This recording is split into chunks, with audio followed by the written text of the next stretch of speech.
Yo, what's up, everybody? Appreciate everybody in the chat.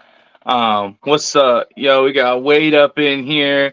Yo, how's everybody doing? Appreciate everybody popping in. We got another special guest. I'll go ahead and let them introduce themselves.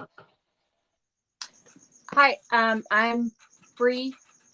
I am the owner and founder of Sinful Scales, and I'm on Instagram, TikTok, and Facebook. And I breed crested geckos, gargoyle geckos, and then I have some bull python projects that are still a couple years out. Nice. Well, y'all already answered my first question. Actually, two questions. Was who are you and what do you work with? You already answered two off the rip. We aren't even just about a minute in. You already answered two. Sorry. So that's cool. I actually didn't know that you. I know you worked with cresteds. I knew you had some gargoyles, but I didn't know that you were. I thought you had like maybe one or two ball pythons. I didn't know you had a actual startup going over there. Yeah, I have 8 now. I like it. That's how it goes. Either one or two or 8. There is no in between. Yeah, and it's bad because like I just got a boa too, but she's more like a rescue. Um, she's got some stuff that I have to work on with her and everything like that, but she does really good. She's super sweet, and I just moved her into her own 5x5x8 grow tent. And how do you like the grow tent? I love them. I wish that there were ones that were smaller for like New Caledonian geckos, because dude, I'd have the whole room full of them. Okay, because I know one guy who has a grow tent, and he's got a big one in one of his reptile rooms, and he actually keeps the enclosures of certain New Caledonians inside inside like the actual enclosure inside the grow tent. Oh really? Oh, just for focusing humidity. And like, is he using like glass enclosures? He's using exoterras and things like that, and he brings them in. And then he's got like the fluorescent lights and stuff on the top and everything. So like it's ambient temp in the enclosure with the humidity, and then he goes in and he mists everybody by hand. But that's how he does it. But he has a huge grow tent. I think it was like a 10 by something. And so he's got like a nice, good sized one, and he just puts in. That's where he puts all his New Caledonians. And that's what he likes. It's lagging. Ooh, is it lagging? Am I lagging? Oh, is it? I don't know. That chat's saying it's lagging. I don't know.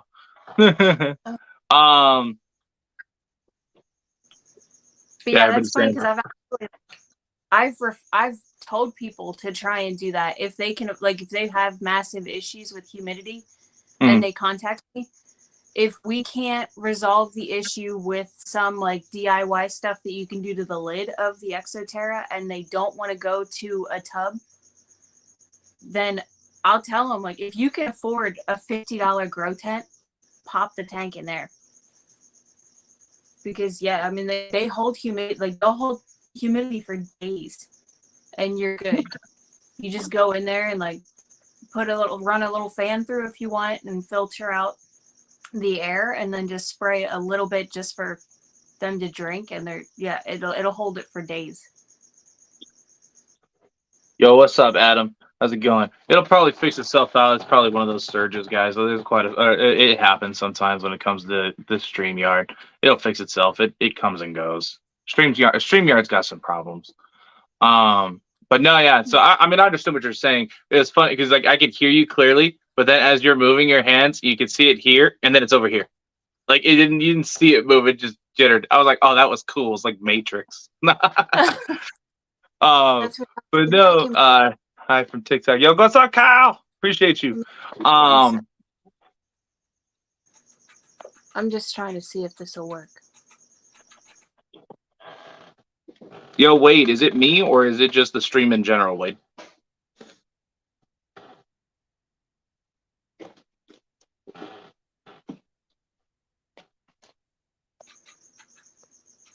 All right, maybe that'll work.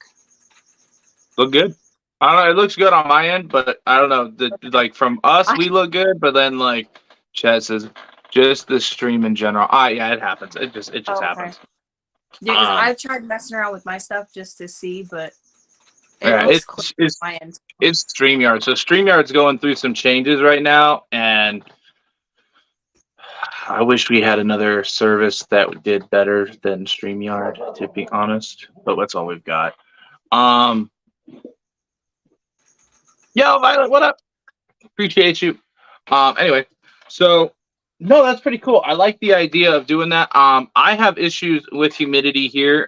So I actually thought about doing that in my bedroom and actually doing it, but with instead of New Caledonians, I wanted to try to do it more with the frogs Oh, okay. because they really need the high. Some of them need like the higher humidity. Some of them will need like the constant, spray. And using the Premier Peat Moss, it holds humidity really well. So I wonder if it would do better in a grow tent. But it's something I would have Oh, to try. it definitely would. Like to the point to where you'd probably have to like, if you miss too heavy, you're probably gonna have to check the humidity and make sure that you can get it aired out right. Right. Because yeah, It'll take some dialing in for it'll sure. stay. Um. So out of what you work with, what is your favorite reptile? Like personally or just the species? Personally. And let's do both. Let's do both. Um, Personally, it would be my Dalmatian male, Kaiba. Ooh. He was the very first one that I ever got.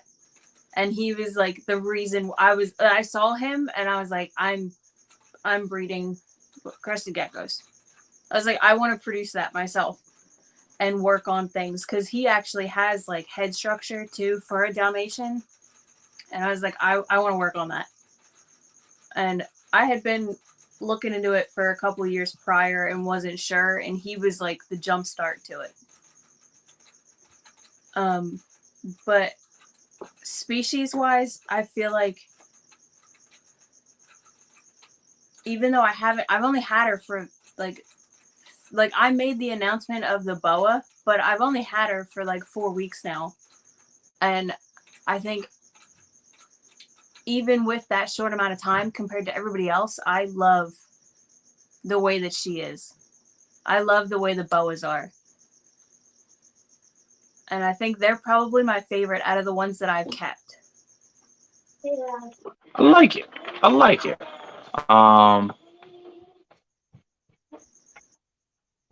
What? Oh, chat's being weird. That's actually pretty cool though. I like that. So how did you get into the hobby? What made you make the choice of being like, you know what? I want to mess with little lizards. So when I was all growing up, my biological father had reptiles. And I mean, like, I would go over to visit and he would have a chameleon one weekend. And then it was very not how you're supposed to keep animals, but this was how this guy was.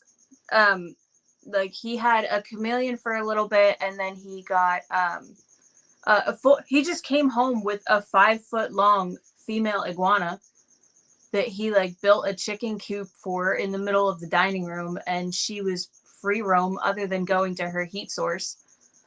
And I mean, like she would only go in there at night, and she was trained to go shit in the bathtub. Awesome. In the place that they rented. But other than that, like she'd be sitting on the couch with you watching TV. And he was always coming home with stuff, but snakes. But every time I was over there, I loved snakes, and he would send me out to go get the garter snakes and stuff like that got loose over like in the backyard, and he didn't want to run over or something like that. And I actually didn't get my own pet until I was 22. But even like my mom, I lived with my mom because I just had Keegan, and I just came home with it, and she freaked out because back then she thought like reptiles carried salmonella, and like Oh this god. little leopard gecko, like she thought like this little 8-month-old leopard gecko was gonna kill the entire family. Like, Oh, that's funny. I think that is the fourth time I've heard like that, like same scenario, just different animal. Just came home with a reptile. It was the last one was a turtle, and I was like, wait a minute, there's a legit statement on that one. And I was like, what kind of turtle was it? It was a red ear slider. I was like, yeah. I was like, they're probably the reason for the stereotype of said salmonella poisoning. I was like, those things. That's where it started.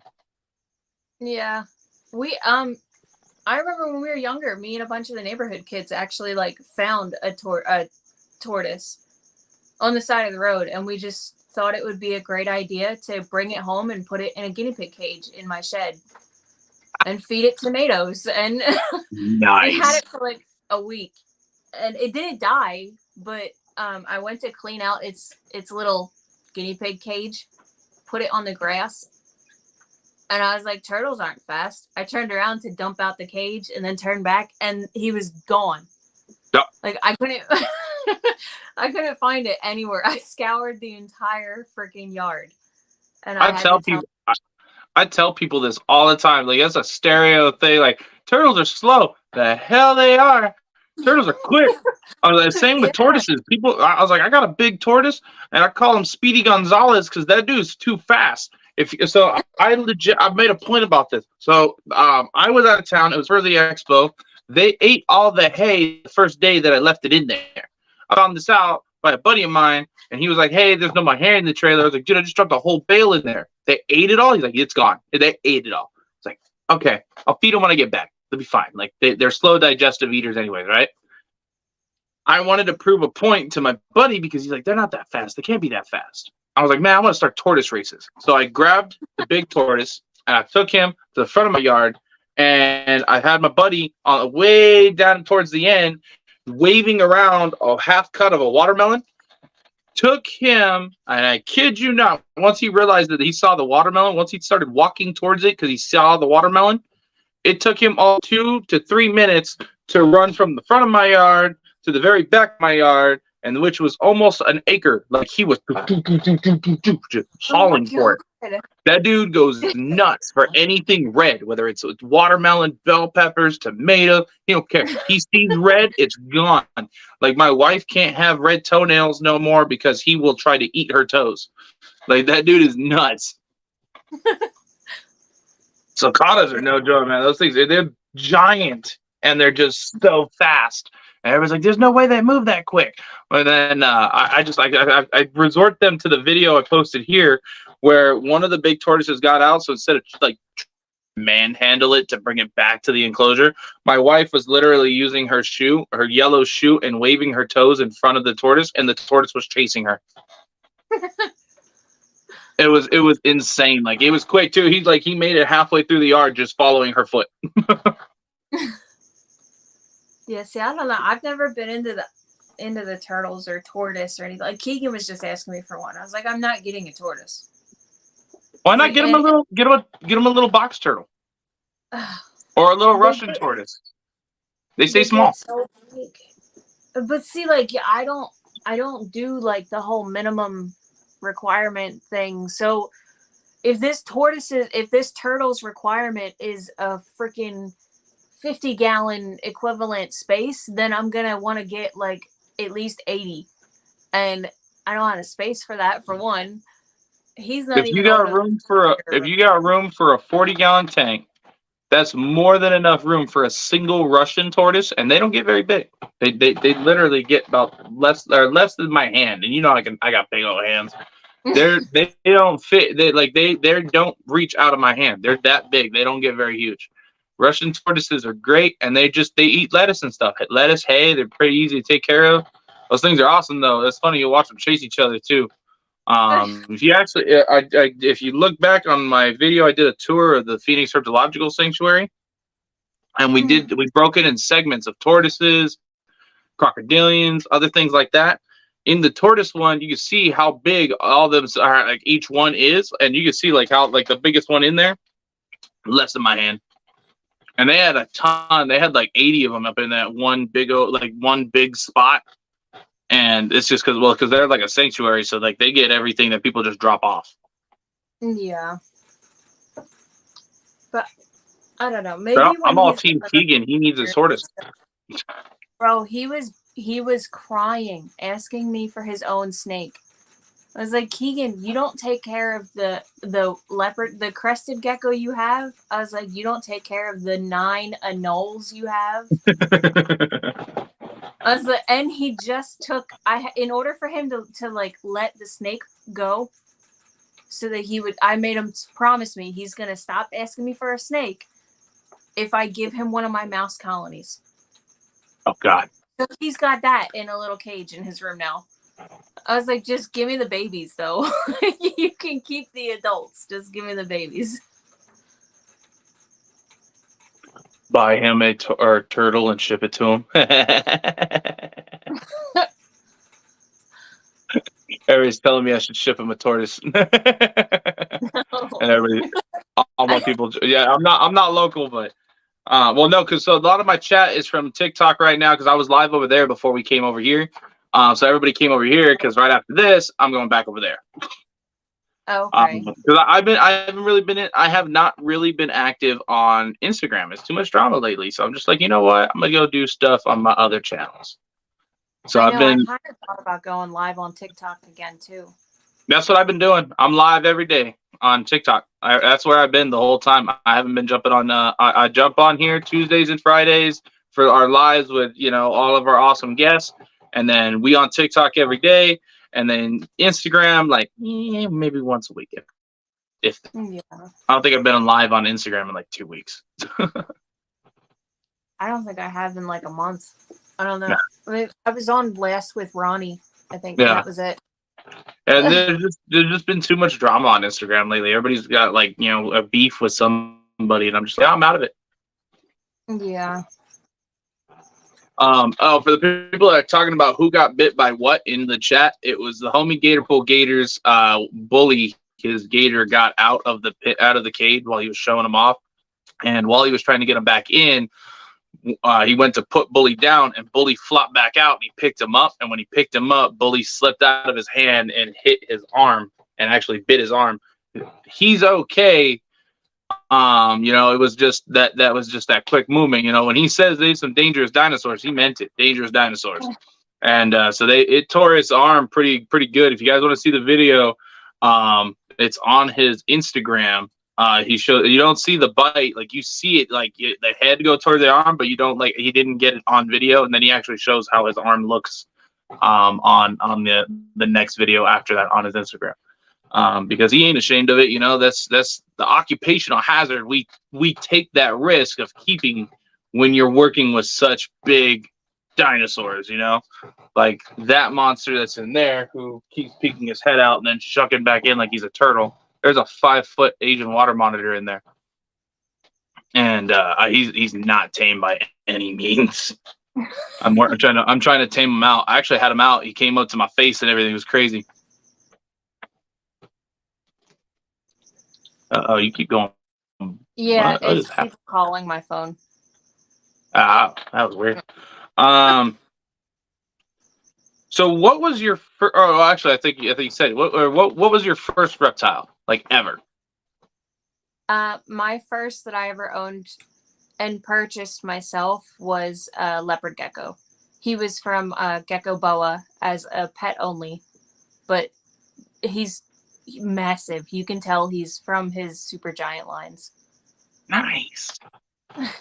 Good, everybody. Yo, what's up? Appreciate everybody that's in here. Appreciate the love, guys. And everybody that's subscribing to the channel wouldn't be able to do these lives without you guys. So I appreciate every single one of you guys. as well as our special guests that come on and hang out with us, because it's always fun talking reptiles with them and getting to know them a little bit better, not just as people, but as breeders as well. So there's more people we can connect with. So if I don't have something like leopard geckos available at one time, or cresteds, or even gargoyles, at least you guys see now, you know who you can hit up for some awesome babies. Well, I don't. Not the leopard geckos. Not the leopard geckos, but gargoyles. Yeah, I don't. I have a thing with. I don't like the idea of breeding leopard geckos unless you're doing like really high end stuff. Yeah. There's just I used to rescue them. Oh, okay. And the amount of no, she's going around somewhere.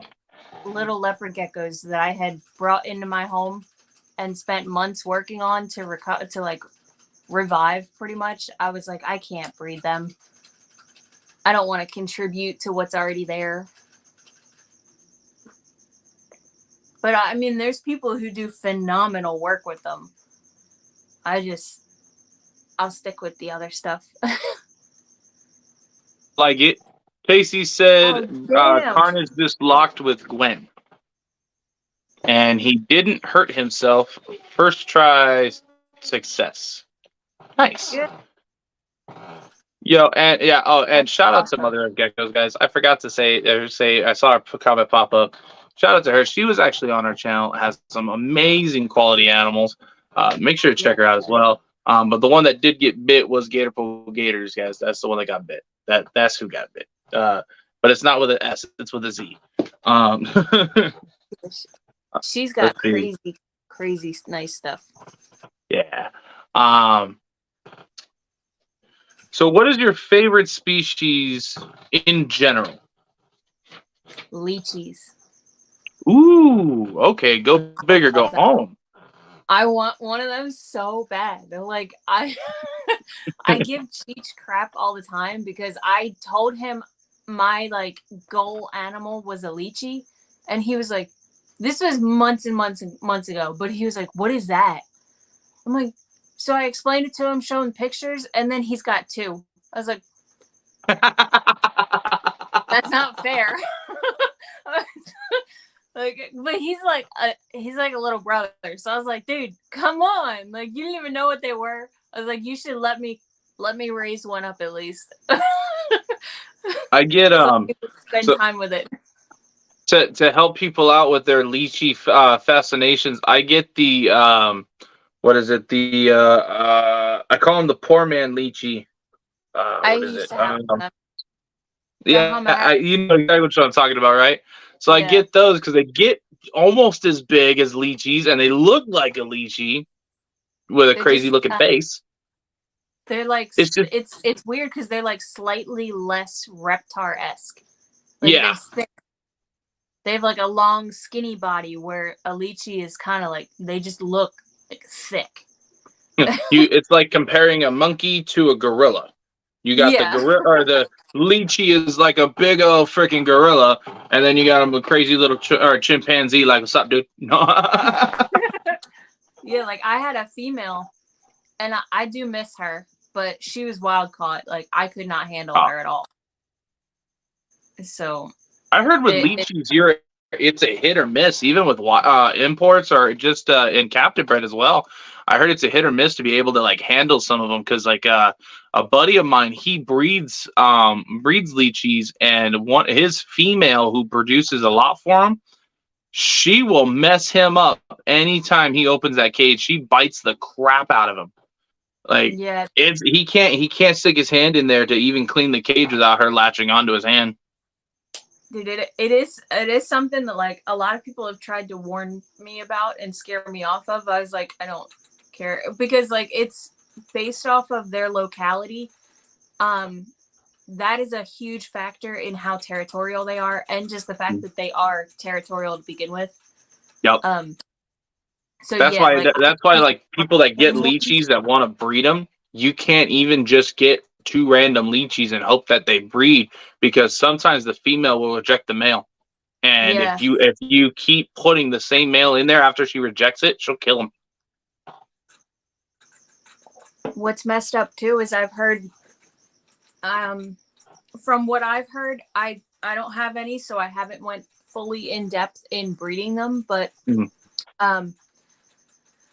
I've heard that a lot of people can't even switch out. Like once they find a pair that works, they can't change it. They're monogamous. Like they're like penguins. Like once they find a compatible mate, they won't breed with anybody else. And if you take that male out, he'll probably breed with another female. But if you put that male in with the original female, she'll kill him because he smells like another female.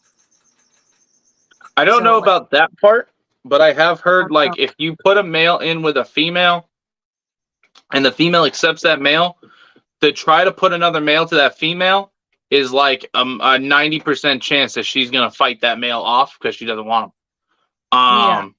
And then you can put the other male back in and she'll be okay with him, maybe. But like for the most part, you kind of just, once you have a pair, you don't really want to mess it up. Yeah. Like I don't know about everything yet, but yeah, I've definitely heard like once you get a good pair, just leave them there. Yeah. Don't play with it. Yeah, like don't be trying to switch around,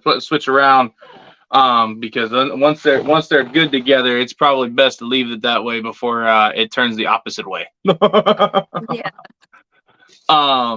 But no, that's actually really cool. That's something I want to get into is the Lychee honest. Destiny's been trying to talk me into getting Lychees for a long time. And to be honest, I haven't made that plunge yet. I want to expand into more big reptiles. So, for those that don't know, we did just acquire another large monitor. There is a 5-foot Asian water that was sold to me as a male. I'm gonna say I'm 98% sure that's a female. So that is a big, almost ready to breed monster who is coming out of the cage right now. If you guys can see that. Look at, I'm a solo out. Look at it. Look at this monster who's legit just coming out. Oh, I can't zoom in. What's up, buddy? The dude is huge. So maybe we will be producing some captive bred Asian water monitors here in the near future because it's early in the season. These guys could be breeder ready here soon, especially this guy because he's huge, but he's not tame by any means. So if I get bit, it's my fault. But I just want to show you guys. He also really does not like the phone. He's huge. Oh yeah, watch, look. Yeah, look at his face. Dude, I think that's funny too. A lot of people say like that you can't read reptiles. Like, no, you absolutely can. Like he turned it around just a little bit, and he's like, "Nope, back off." Mm-hmm. That's all defensive posture. You see that, like he's sucking his throat up like that, and shooting that air out a little bit. He's pissed. Does not like the phone. But so the dude that had him before me kept grabbing him by his tail and ripping him out of the enclosure. And so that's why he's very defensive. But little by little, he starts warming up to me. So I give it about a week, and him and I are going to be best friends. And back to the lair he goes. But he didn't bite. Nope. He was tolerant. He totally almost did the other day, though, on live on TikTok. My boy almost got me. Like, that dude shot out. I was feeding him a chicken, baby chicken, and just trying to get him to like want to get out of it because he was so scared that he was hiding under just the hide back there, and he wouldn't come out. And so trying to coax him out, he's very food driven. So I had to use that to be able to get him to want to come out. Oh. But yeah, that's the new guy. That's Raph. Yo, my Animal House. What's up, buddy? Appreciate you jumping in. Fry, what's up? Shout out to the sponsor. I try to tap the screen to give likes.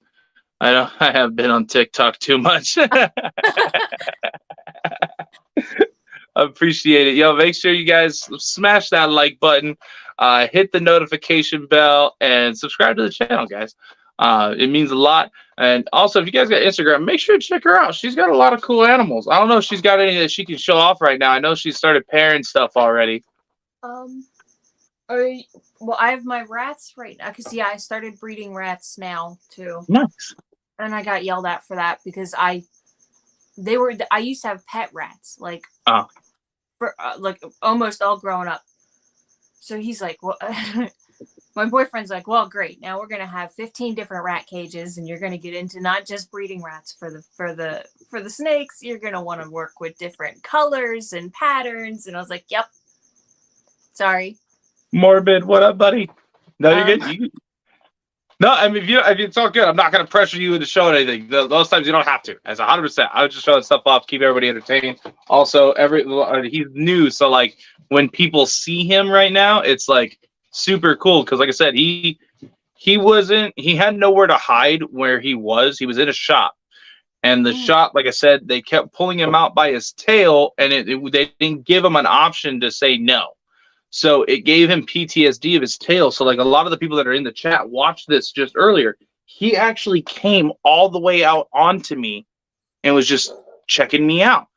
And I went to put him back. And when he started walking in, he was just fine, super calm, super chill. I'm petting his belly. He was just fine. The second his tail touched my hand, instant fight mode. Instant. And he whipped around like he was going to bite me, but I didn't move. I just let him keep walking. I didn't try touching his tail. I just let him do his thing. And then he kind of came back up and he let me rub his neck again. And I was pulling some stuck shed off his neck because monitors, they don't shed great at all. So I was helping him get a little bit of the stuck shed off. And then he was super chill. And then he went back under his hide and that was it. So it's those little bond, like, you know, that good interactions like that you can tame these guys out. So to have just like me opening it and sticking my hand in there and nothing bad happening to him is a really good interaction. Yeah. Especially with how calm he went just now into his hide. And leaving, like turning away from you. I feel like that's always like, I'm super stoked when like I get a new animal and it's comfortable enough to just turn away from me. Yeah, like, you know what I mean. Like they don't feel like they need to watch you the whole time. The first day, damn, I missed it. Hey, this is YouTube. You can go back a couple seconds and it'll pop up. You're all good, and then you can hit live again, and it'll bring you back. It's not TikTok. YouTube. We got power here on YouTube. But no. So he when I first got him, he was literally eyeballing me every chance he got. He would not, like, one eye constantly had to be on me. What you got there? Ooh, whoa, that is pretty. This is one of my holdbacks, but it's not even. She's not even the prettiest one. I want it. I want it right now. Just take my money. I have a couple of her siblings up right now. Do you have any big females you're letting go of? Every single one on Morph Market that hatched out from Felindra and Smoke Show. This is the pairing. They're all extreme Harlequins. They all have tricoloring to them. They're all very, very similar. It was impossible to try and pick holdbacks from this pairing. That is super pretty. I for months trying to think of them. That is beautiful. Look at the side pattern. So a lot of my chat is new to reptiles. Can you explain like what makes that morph, like the identifying markers? So I'll start with a traditional Harlequin. A lot of people confuse flames with Harlequin because a flame and a Harlequin will have a little bit of pattern on the sides.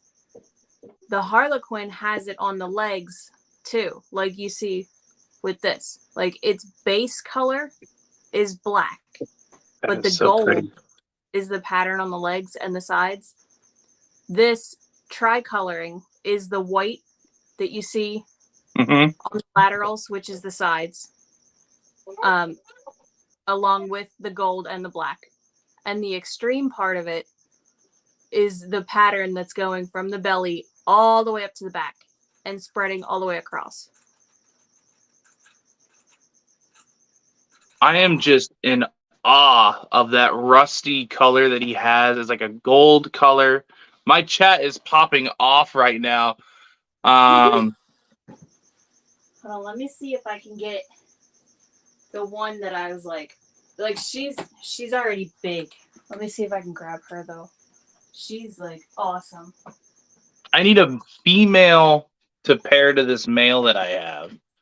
I have a male that is a tiger, and he's just a really big, awesome tiger. And I need something to whoop, and it flew. gotta So love, she's you gotta love Cresties. yeah, she's crazy, but she's gorgeous. Oh, look at that! Wow, So she's got even more pattern. that is beautiful. Now, you said those are from the same pairing? This one, no. This is from a pinstripe Harlequin pairing to a regular dark-based Harlequin, which I don't know how, but I got a bunch of seriously extreme Harlequins from it. And I was really surprised by that. Because I was just going for like nice patterned pinstripes out of the pairing, and this popped out like 3 times. I need it. I didn't need it before the live, but I need it now. I have a brother up of her that's a little younger. Don't know. I need a female. I need females. Oh, all I've got is males, and I got males and I got females, but I need more females because I'm super male heavy. Mm-hmm. Yeah, I have I know I have at least 3. I have to put up a couple more females though. Are you letting go of any adult females by chance? I have around this size, which she's about 36 grams. But so she's almost ready. She's not even a year old yet though. Oh, okay, so she's bigger than average. I have really big geckos. Nice. I mean, even if I have to wait a while, that's fine. I'm just looking for just beautiful females. Because here, I'll show my male. So here, I'll solo you out so everybody can see that. Because I got more people. We got people popping in and out. So we got new people showing up. So that is just a beauty. And I'll show you mine real quick. Shut up, Karen. Every time.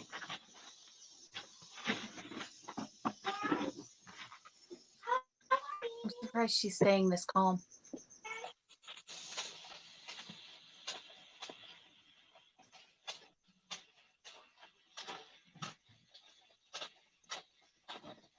Are we finally having a breakthrough? Dude, I've been trying to work with this female for so long. This is the first time she's sat this calm for this long. That is actually really cool.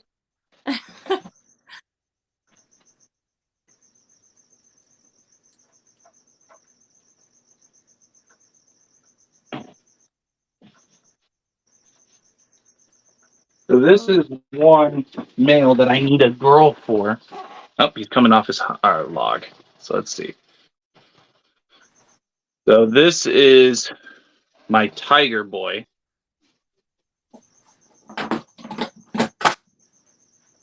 And I need something for him. I need a girl.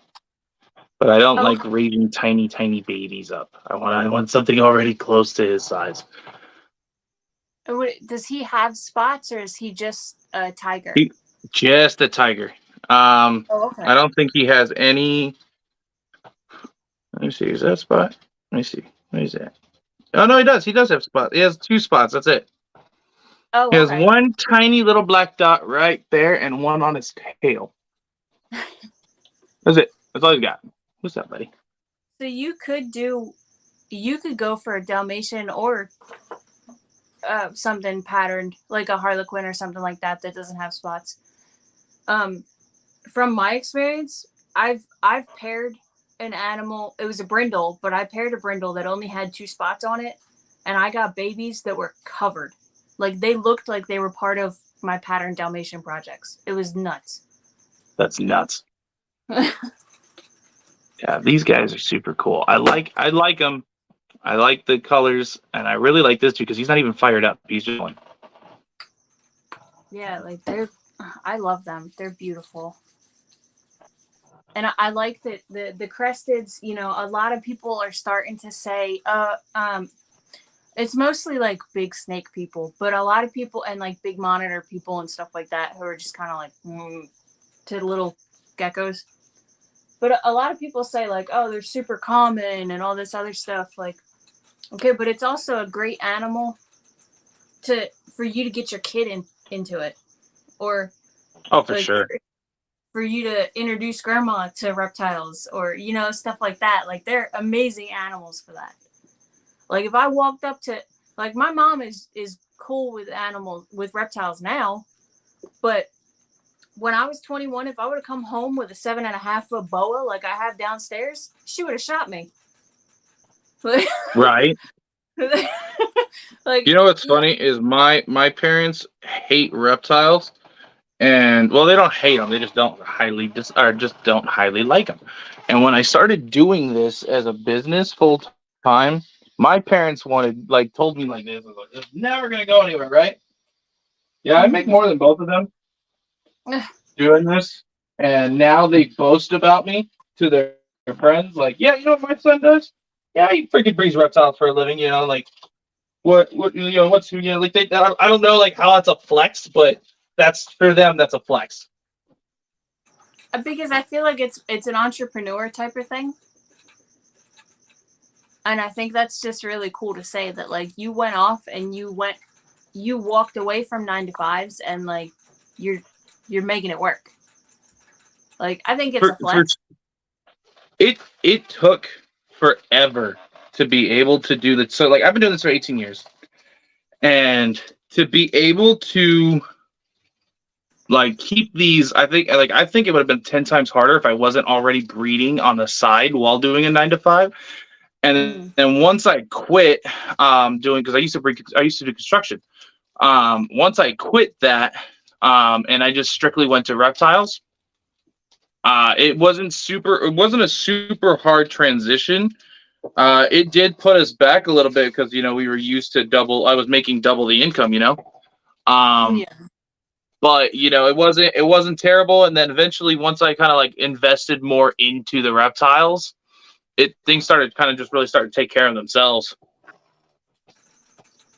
Yeah, that's what I mean. I'm still working on that. It takes a while for sure.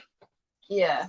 Well, I mean, I was a while ago actually. I was kind of thrown into where like I was forced to leave the job that I had, and I couldn't find anything else. So we sat down and we're like, we gotta either make this work or I have to stop this too. And I was like, I'm not doing that. So we gotta make this work. And it hasn't been an easy road at all. But I mean, it's starting to like finally, we're seeing the light. So I'm like, all right, you know, like we got Yeah, this. you're starting to get the fruits of your labor, you know, like you know, you can't starting a business, especially one like this, does not like be successful overnight.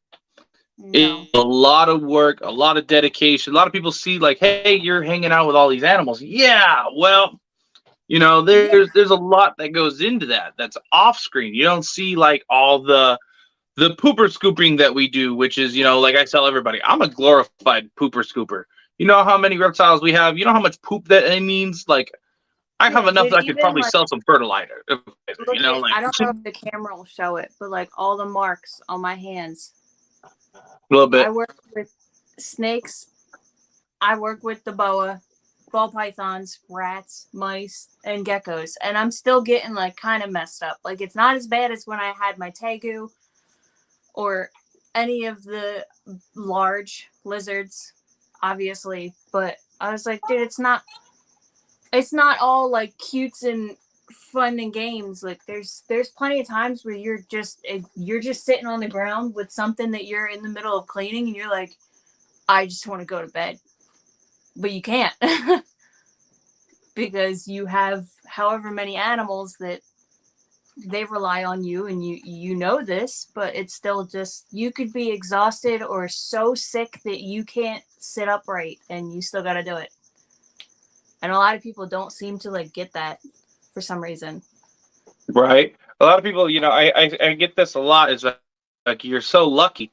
I'm like, no, it's not luck. Like it took a lot of dedication and a lot of work to get where I'm at, to where like it, I went from working, I wasn't even a 9 to 5. It was like almost, I remember pulling 24-hour shifts just doing a Starbucks remodel, and only getting like 2 hours worth of a break.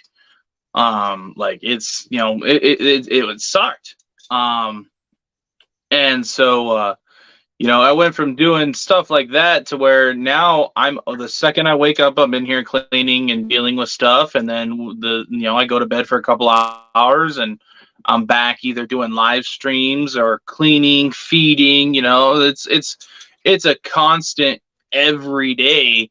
And, you guys get holidays, but, they don't know it's a holiday. They still want to know, hey, am I getting fed? Hey, am I getting fresh water? What's going on here, and here? And you still have to do it. Yo. If a seller uses Ship Your Reptiles, can they still charge you a lot of money for shipping? Well, So it depends on where. If it depends on what you're shipping to. If you use Ship Your Reptiles, shout out to Ship Your Reptiles, they have a quick quote that all you need is the area code that you're shipping from, the area code you're shipping to, the size of the box, all the dimensions, 8 by 8 by 6, whatever the case may be, the weight of the box, and they will give you a quick quote telling you how much that is going to ship. If a seller does not screenshot that and send that to you to prove to you that the shipping is what they say it is, I wouldn't ship with them. I wouldn't buy from them because that seems sketchy to me. If you have to ask that, I feel it's a sketchy deal. Yeah. That's really, or just ask them. Just ask them like, hey, can I see the screenshot to see how much it actually is? Like, just ask them. And if they don't send it, that's how you know they're trying to overcharge you. Because like with me, if you ever get a quote from me for shipping, I screenshot that and I show you, hey, this is how much it would have been. This is how much my discount gets you. This is how much it's actually going to be. Because Ship Your Reptile shows it.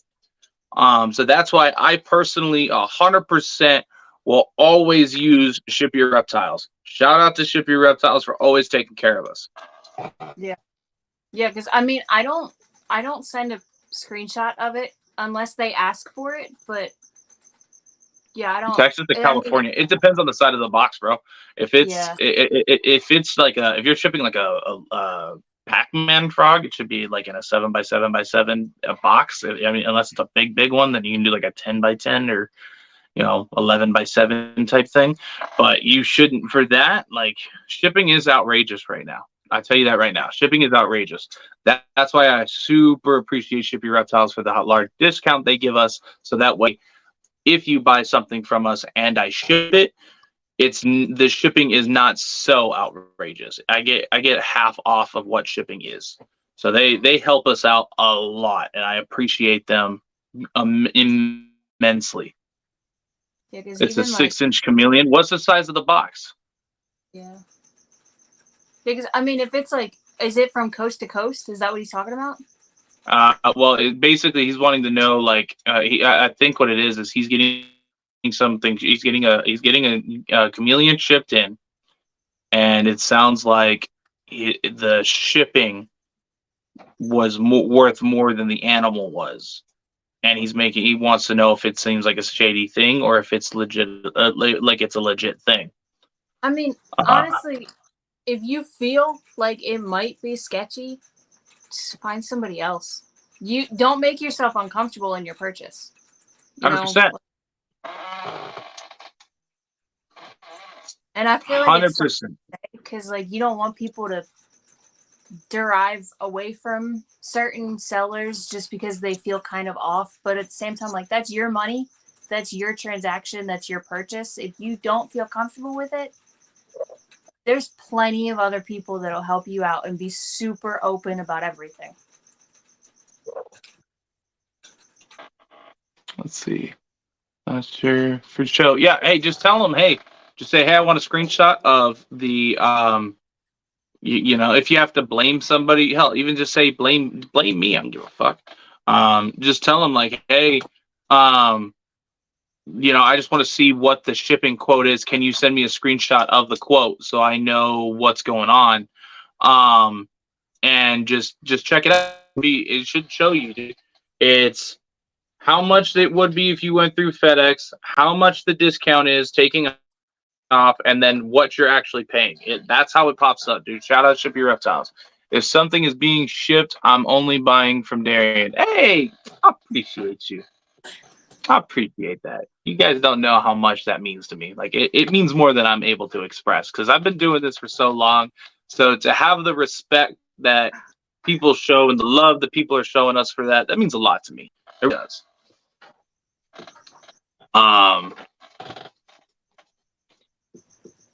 But back on topic. I'm sorry, we went off topic. That was something I felt needed to address because if I can save somebody from getting scammed out of something, I want to make sure I can help out. So what is your favorite morph?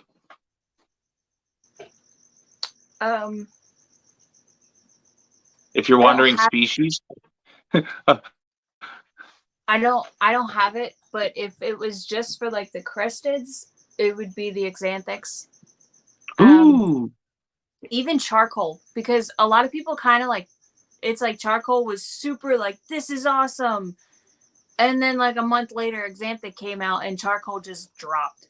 But they're awesome. And they're way more, like, they're way cheaper than Xanthic, but they do kind of the same thing.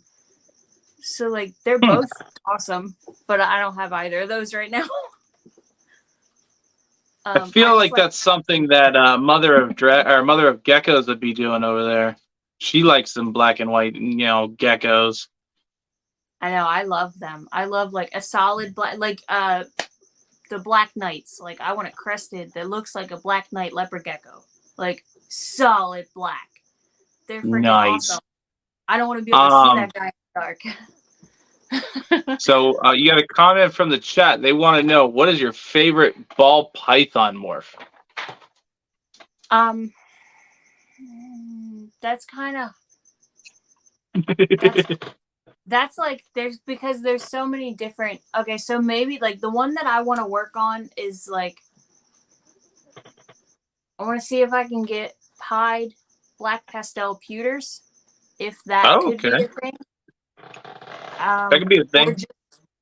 Just black pastel pewters by themselves, because I think that they're beautiful.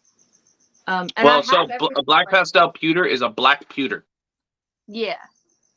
So that's it. So you got the pewter is pastel combo, and then a black pewter is just the substitute of pastel for black pastel. Yeah, and that's what I have everything like lined up, but I'm waiting. Like I have like one adult and babies, so I set everything up to where like I got everything I need for different projects, so that I can eventually combine 3 different projects together. But I did it so that I don't have to. I have to wait on everything. You know what I mean? Like I can't rush into anything. I didn't know she was still here. She's like, I am already working on that. Oh, there it is. Looking to produce some Xanthic-looking phantom. Oh. Wow. Okay, that is dope. All right, well, I know we're getting Mother of Geckos back on here sometime soon. I know, that would be freaking awesome. Like they look. Yo, like Kyle, pandas. what's up? Anyone know where I can find a rhino iguana? Been looking for a while, just don't want scammed. I can get you an adult male immediately. Like, hit me up, dude. Legit. I know a dude getting rid of an adult male. Did you keep the pectinata? Yeah, I still got him. I want to find him at home. Like, there's nothing wrong with them. It's just I don't want to breed pectinata. Like, they're cool, especially because he's a banana pectinata. But I They're just really pretty. he's starting to get his yellows too. So he's starting to get like really yellow. So he's like right now he's yellow and black. So it makes it hard for me to want to let him go because like colors of merch. So I'm like, man, like, I want to. Florida, friendly? Yeah, it's friendly. It's super friendly. I know that's the only thing. Like, it kind of sucks with here, especially being in Jersey. I can't keep anything outside, so the amount of space that is already being taken up inside, I can't have any of my large reptiles again. Well, I'm like looking at with and stuff like that.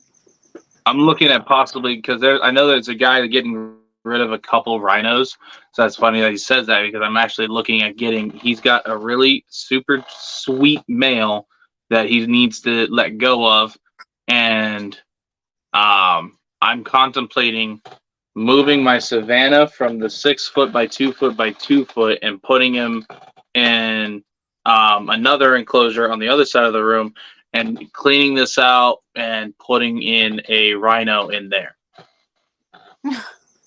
And then just letting it run the room because it's super friendly and he's super tame, so he can just chill out in the room. I'll put a hot spot out here and he can just bask or he can just go in there. Like I'll just leave one of the glasses open so you can just run around the reptile room while I'm in here. Because we all know I live in this room basically all day. This room and the other room. So I thought that'd be pretty cool to do. But he's got a couple of them that he needs to find homes for. So if you're Kyle, if you're actually looking, dude, let me know. So what is your favorite 2-gene animal? And this all ties into like an extra question that I have. Out of like anything. When I ask what's your favorite 2-gene animal, what's the first thing that popped in your head?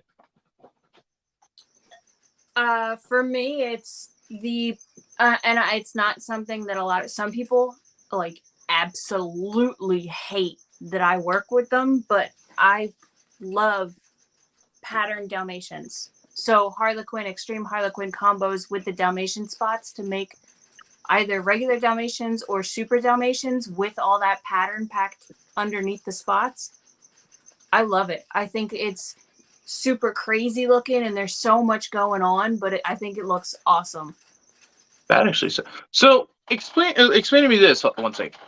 Hey Kyle, message me on Instagram or on TikTok, either one, bro. No, it doesn't matter.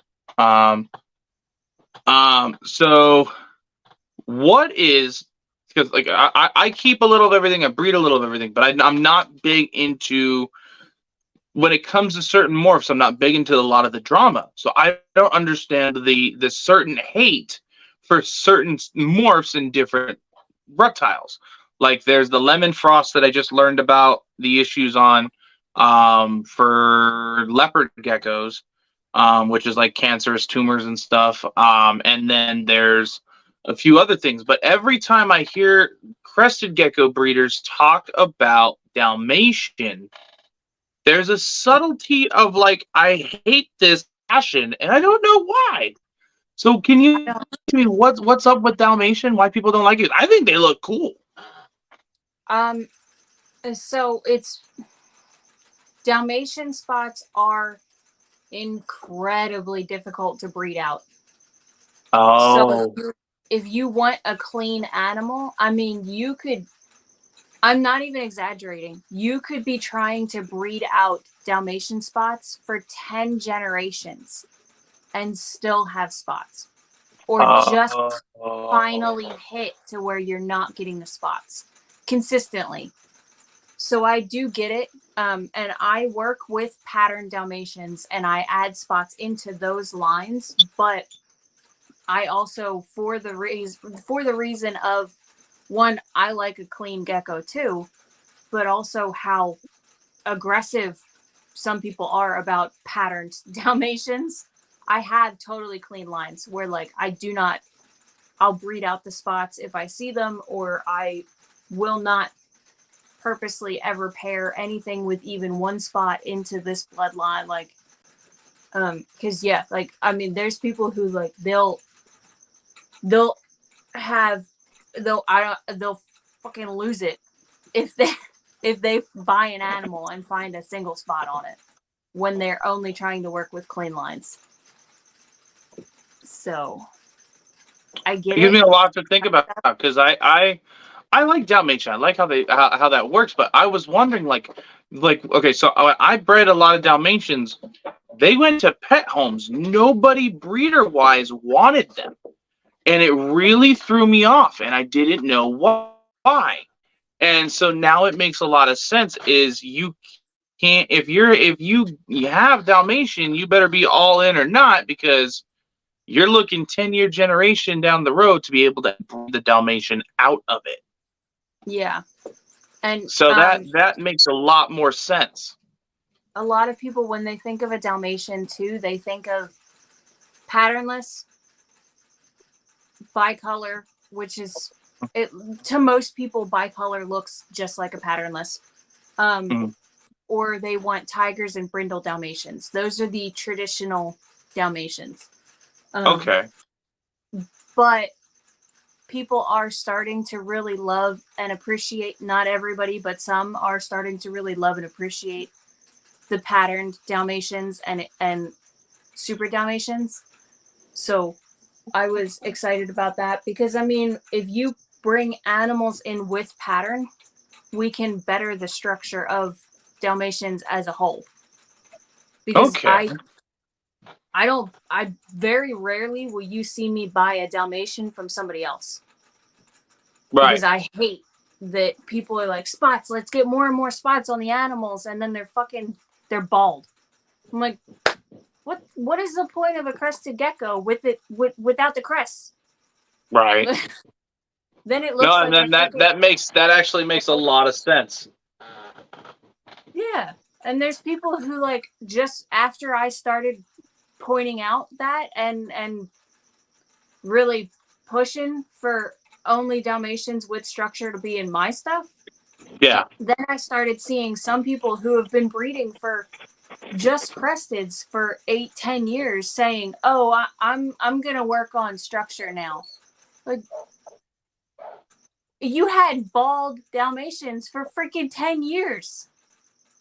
How like you didn't need it to be that long. I would take that as a compliment. Like you pointed out a flaw, you openly expressed it, and you just set a new standard for for just crested gecko keeping in general.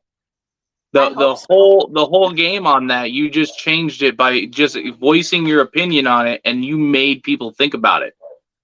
So I really like that because, like you said, what's the point of it being having all these spots if it's a crested gecko, and ain't got no crest?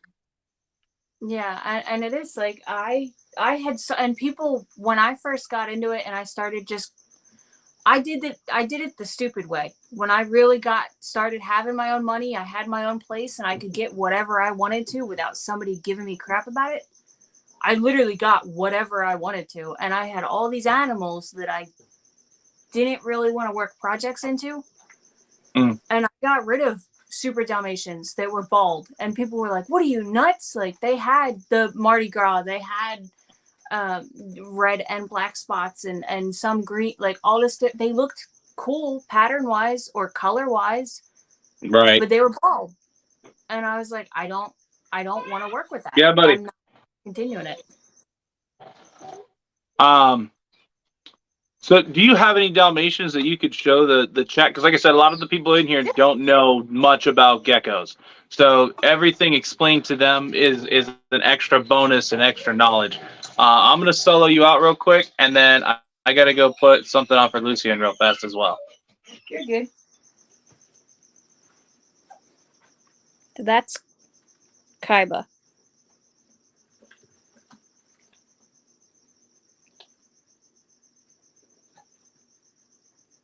So this is what I was talking about before with like the structure.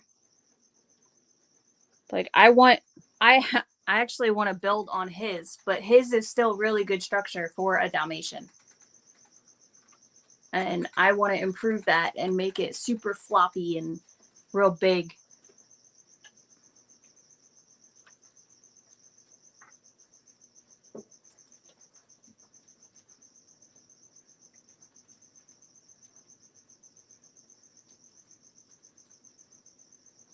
And even that, like, he's not like crazy spotted, you know, like he doesn't have an insane amount of spots. He's got a good amount and he passes them on pretty good.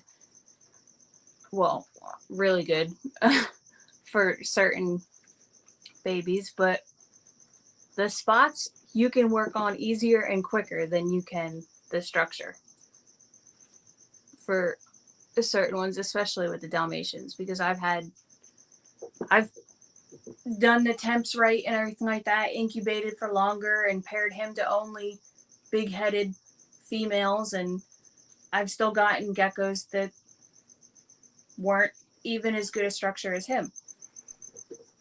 He is beautiful. See, and I love Dalmatians, so I mean it's a super cool genetic, but it makes a lot of sense, like what you were saying, you know, like yeah. If it takes so long to breed out, like if you're doing Dalmatian, you need to be all in or nothing, you know? Yeah. Like if I was producing $1,500 geckos that are tricolor, extreme, Harlequin, white wall, all this stuff, and I found spots, I would lose it. So I totally get the people who like don't want spots at all. Like I respect it and I get it, because like there's certain lines like you spend all this time on and then it gets Dalmatian spots when you don't want it. Like I get the frustration. Right. But the people who get like aggressive about Dalmatians in general, like they need to hop off a little. Right. There's still a lot of people who just appreciate and love Dalmatians in general.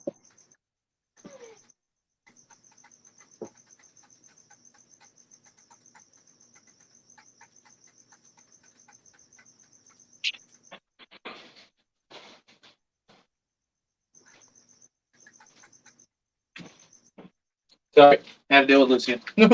He was yelling. I had to just run to make sure he was okay. Yeah.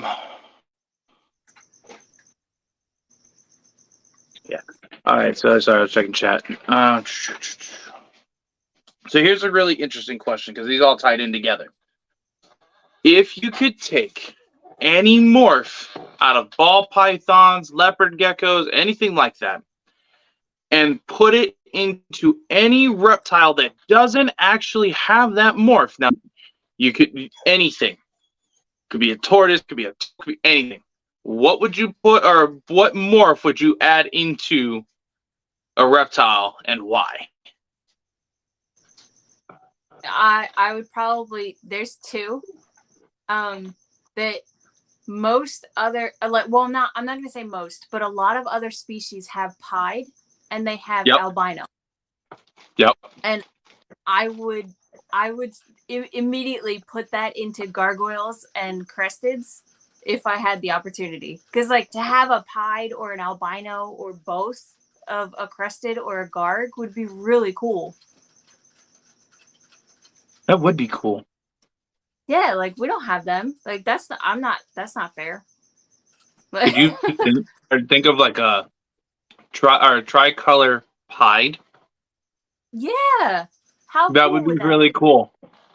Because even like Patient Zero, like he's pied, but they've never been able to prove him out. So he's just a really pretty paperweight for how much they paid for him. I mean, he's a gorgeous animal. Like, don't downgrade that at all. But like, he couldn't prove out for anything extraordinary. He's just, that's it. That's him.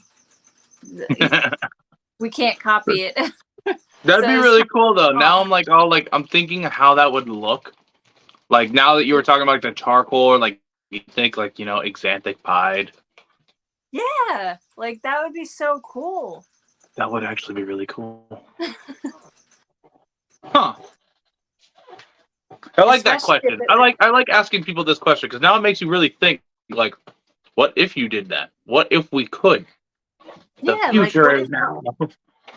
same with ball pythons. So like where the white is on the pied, even if it's a banana pied, they Yep. don't have the spots in the banana. So could Yep. you imagine like how cool it would be to see like pied sections with no spots? It's just pure white on a Dalmatian. Oh, that'd be cool. Yeah. That would be really cool. Let's see. What is your most anticipated pairing or hatching for this season? I paired up both of my triple X Pangea line geckos. So I'm really stoked to see what they produce together. And then I have two pairings of my male lily to two different females. So I'm finally gonna have lilies after growing him up. How long have you been keeping reptiles, if you don't mind me asking? For 6 years, almost 7. How long have you been breeding? For 4. Nice. So you're just at the part where you're like really seeing a lot of the stuff you got like, you know, raised up and started like now you're kind of starting to see your progress. Yeah. Yeah, and it's been really cool. It makes it harder and harder to let go of things. A pink pied ball python, yo, for real. That would be cool. It, Yo, Eric, what up, bro?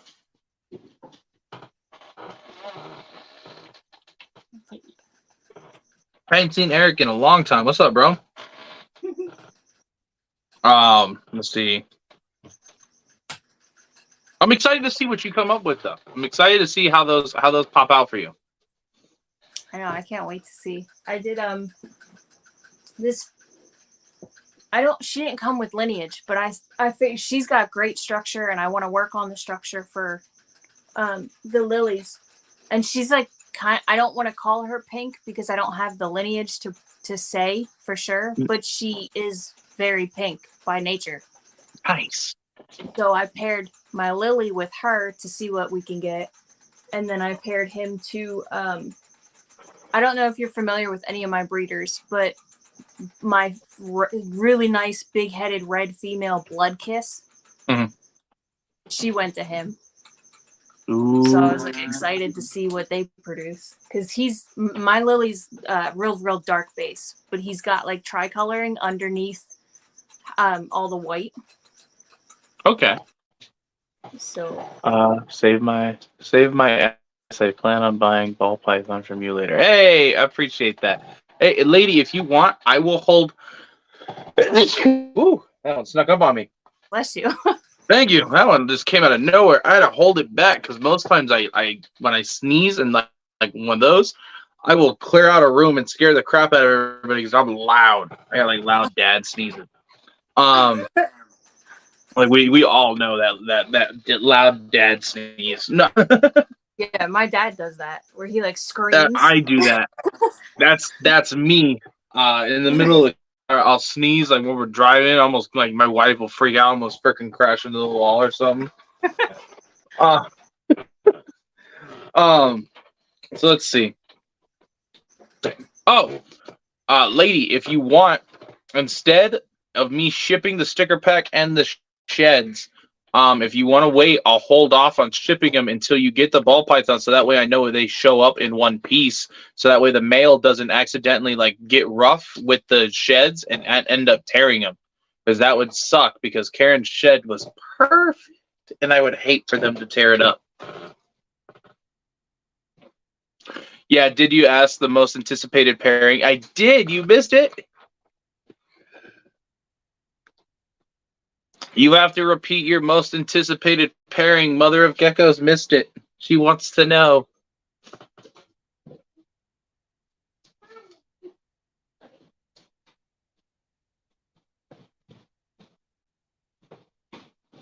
We lost Bree. She ran away.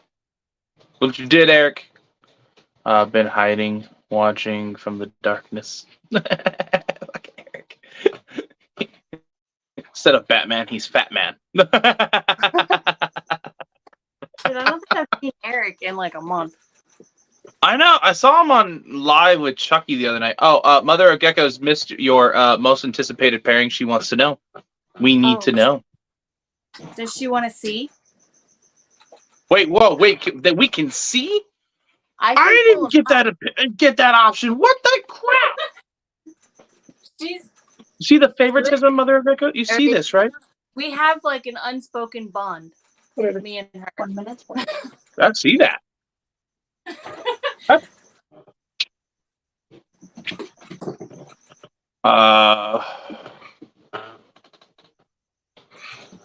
All ball python sales have to be run through the administration team first. Okay. This is Valindra. Solo you out. Oh, what the hell? Oh, that is cool. He's like stuck to me now, so thank you, dude. He's like tangerine. Yeah, he's jet black too when he's fired up. He looks like a Halloween decoration. And then that is so cool. She's always gray. She doesn't. I mean, her gray will get a little bit darker, and then she'll get like black striping. You can kind of see where it gets black striping. Yeah. But she's gravid right now. That's why she looks so fat. I love that male. I am glad my wife's not looking at it because she'd be trying to buy it off of you right now. That's serious. No, he took my leopard. phone. Oh, no, it's not a leopard gecko. It's a crested. It's a crested. Oh, no, you should have seen the female she had on earlier. It was so cool. Wait, you stalking my page right now? She was watching it. She's watching from the shadows. She was watching from the shadows. Absolutely. I want to work on her structure. I mean, good thing is, I think that her structure is because of an incubation issue, because her babies all have good structure. That is really cool. I need one. So I'm gonna have to hit you up and see what you got, and I may have to pick something up. And my administrative team, Eric, I feel like you're gonna need to message me because I have a female that is leaving, that is available. So if you don't take it, somebody else is gonna, bro. And it's 600 grams. Oh my god! So it's almost breeder. Let's see if I can find a lily in here. I know, right? That bright orange and solid head. I love it. I need to find more females, like adult females or just larger females in general. Ooh, what is that? That's my lily.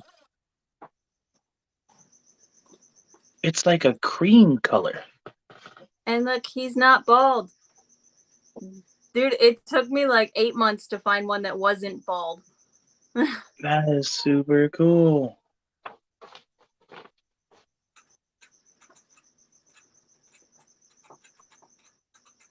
And then the female that I put him with, initially, she is like tomato red when she's fired up. But she's That is a big girl. Holy cow. She's not That is a thick girl. She's not even one of my biggest. Holy crap. You see like just the head size on her. Like she said, the coverage. Shoot me fixing info. All right, I will, bro. Cream with a hint of chocolate, right? Yeah, that's what I'm saying. Super cool.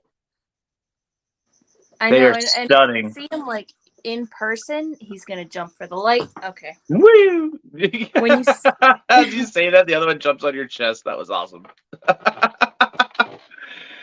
When you see him in person, though, you can tell like he has pattern underneath that the white covered up over time as he got older.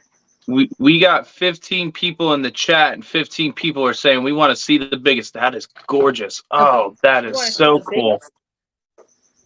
Oh boy. Let me see.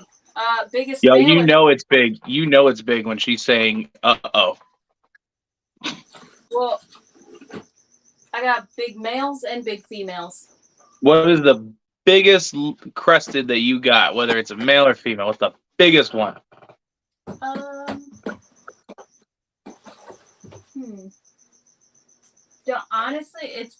Let me see. I'm pretty sure these two are around the same size. So let me see where she is.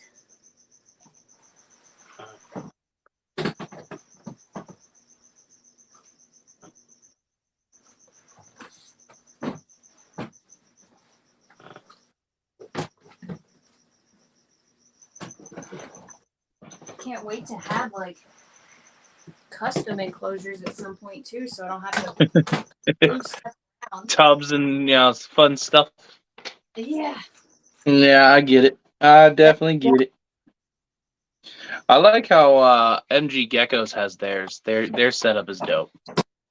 I do, but I like how theirs is set up. But I have this like hate relationship with glass. Right. So I definitely get it. I definitely get it. Especially, how much effort it takes to keep the glass clean. Exactly. Or keep humidity in the glass. Yeah.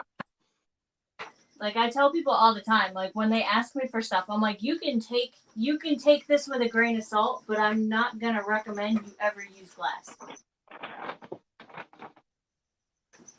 I can't even get the other one out. Oh. It's okay. We can just see the one. Oh, nope, she got it.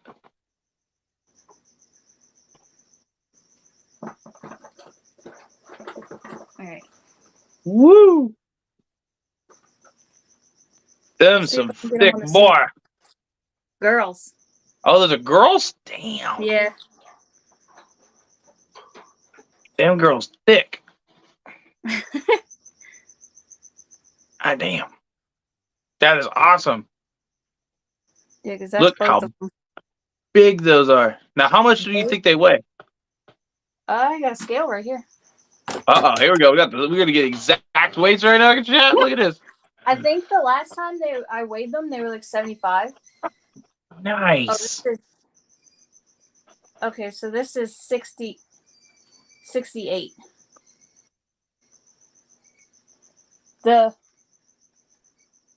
Come here. The one is 68.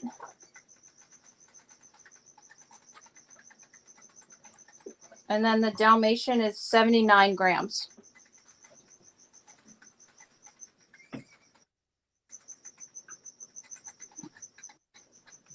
That's a big freaking gecko, guys. Everybody look at damn drum roll. You blowing minds. Those things are huge. Yeah, and then I have another male who is around the same. What's funny is she's actually taking the season off. I don't know how. I like that one's color. She thought she was falling. She just looked like she was parachuting down, like No. Yeah. Sometimes she does that. Like she thinks she's falling and she'll just like freak out. But she is really sweet. Like Keegan's already asked for her when she's like ready to retire. He's all gimme. Yeah. Because she'll just stay in your hand.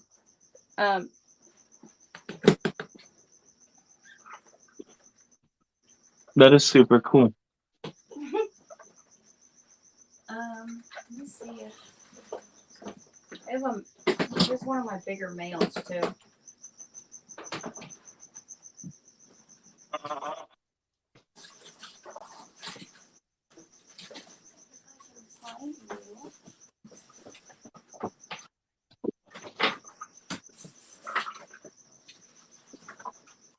Hey, buddy. Come here. Oh, you fired up too. That's awesome. What kind of? This is one of my males. Oh, look at that color. Now, what is that? Like, what morph is that? Well, he's from Evolver Reptiles, and it said that he was chocolate, but that's not. I honestly, that's one morph that I'm like, is that just a label, or like I haven't really looked that much into it, but I know he gives phenomenal phantoms and reverse stripe pins and quads. He is his pretty. babies are killer. Mother of Geckos, how many pairs do you have for this season? 20. Nice. And then also, I don't know if I'm hearing crickets at your house. Oh, it's hers. It's 100% hers. Yeah. She got them singing there. There's an escapee, and I can't find him. I hate when that happens. Okay, you want to know? You want to hear the worst thing that has ever happened when it comes to feeders here? I just got a shipment of 10,000 crickets. You know what Lucian did? No. I had them all sitting in. So for I don't know how other people keep their crickets, but I use a big trash can. Okay. A trash can? Kid you not, he knocked the trash can over. There was thousands running around across my floor, and I was like, okay, there's no way in hell. If I set anything loose, they're gonna eat them all. So I had to start freaking sweeping them up to be able to get them as much as I can back into the trash can. It was insane. So for about 3 months, all I heard was chirping. Oh my! It sucked, and then my house got really, really hot. It was midsummer, so they hit 115, and I was like, you know what? Let's turn the AC off. Let it really hot in here. And I made the little cool area for the reptiles and other stuff, and so I left all that stuff over there in the cool AC room. And it killed all the crickets that were roaming around the house, because after that I didn't hear any chirping other than from the trash can. But it was insane. It was like a freaking, my whole floor was crawling with crickets because Lucy was just like, be free, yeah. Oh my god. Well, I've had Keegan kind of did the same thing, but it was not a trash can. It was like a 30-quart tub full of them. And it wasn't even just him. It was like a combo of him playing with the crickets and then the cat running over and dive bombing the bin. And they just flipped everywhere.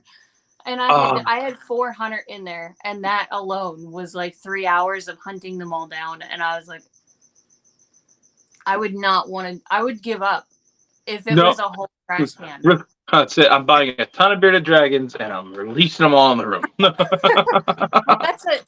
When we had ours, I picked out females that I knew wouldn't run away, and I just let them loose in the room while I was hunting crickets. And I left a 50-count bag overnight. Had no clue they could eat a hole in the plastic. Was finding crickets for months. Wait a minute, they can eat out the bag? I didn't know this. What? Thin, they could get a corner. What? The only reason why I know that is because I've seen them do it while we were driving home from getting them. No. This is why they use boxes. It would take them a lot longer, but they could chew through the boxes too. I bet they can. You think of how much carrots and lettuce and gut-loaded stuff I put into the bin, that I wouldn't be that shocked that they can eat out of plastic. But Jesus, I'd go crazy. Yeah, I lost my mind. I was like, no. I had to learn the hard way. I'm glad I didn't learn the hard way, because I go big or go home. So there'd be 100 to 300 in a giant freaking bag.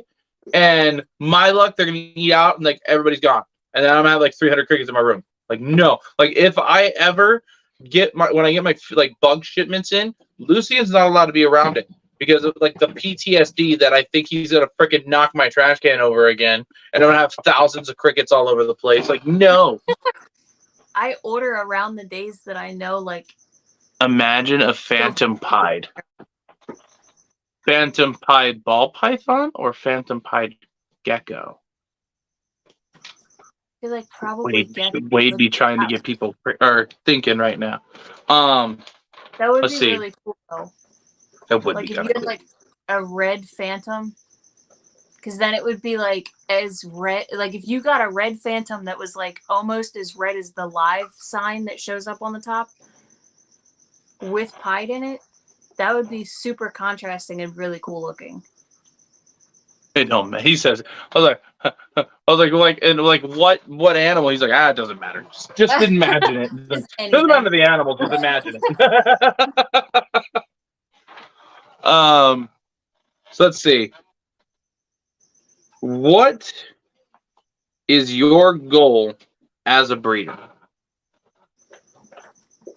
As a breeder, I want to focus on flaws within any.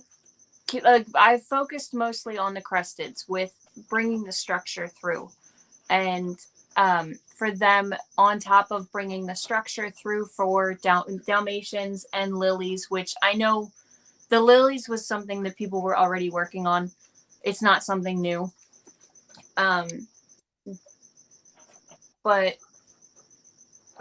bettering those two, and then also encouraging the view of the pattern Dalmatians being something beautiful and not just like, these spots are on this gecko and it's messing up the pattern. Like, no, they're still gorgeous animals. Yep. And being able to work on that and like really emphasize the pattern as well as the spots to show a better light on that, instead of a lot of people thinking of pattern Dalmatians and just thinking of these low expression Harlequins with like 5 spots on it. Right. But anything else, like I want with the gargoyles, like I want to work with reds really bad and black and whites and yellow base, because a lot of people don't really work with the yellow base. But it's kind of more like a side thing that I really like. I'm probably not diving super deep into it. Same with the ball pythons. Like I have stuff that I want to work on because I want that. Yep. But I don't want to pay for it. I have the stuff to make it, so I'll make it in the future and I'll keep it. And I like that you're willing to put in the work to not only just for that, but like you said, you're breeding what you like. You're not chasing after somebody else's, dream or what somebody else is doing. You're doing what makes you happy. You're breeding for what you like, and you're selling what, doesn't make the cut for what you like.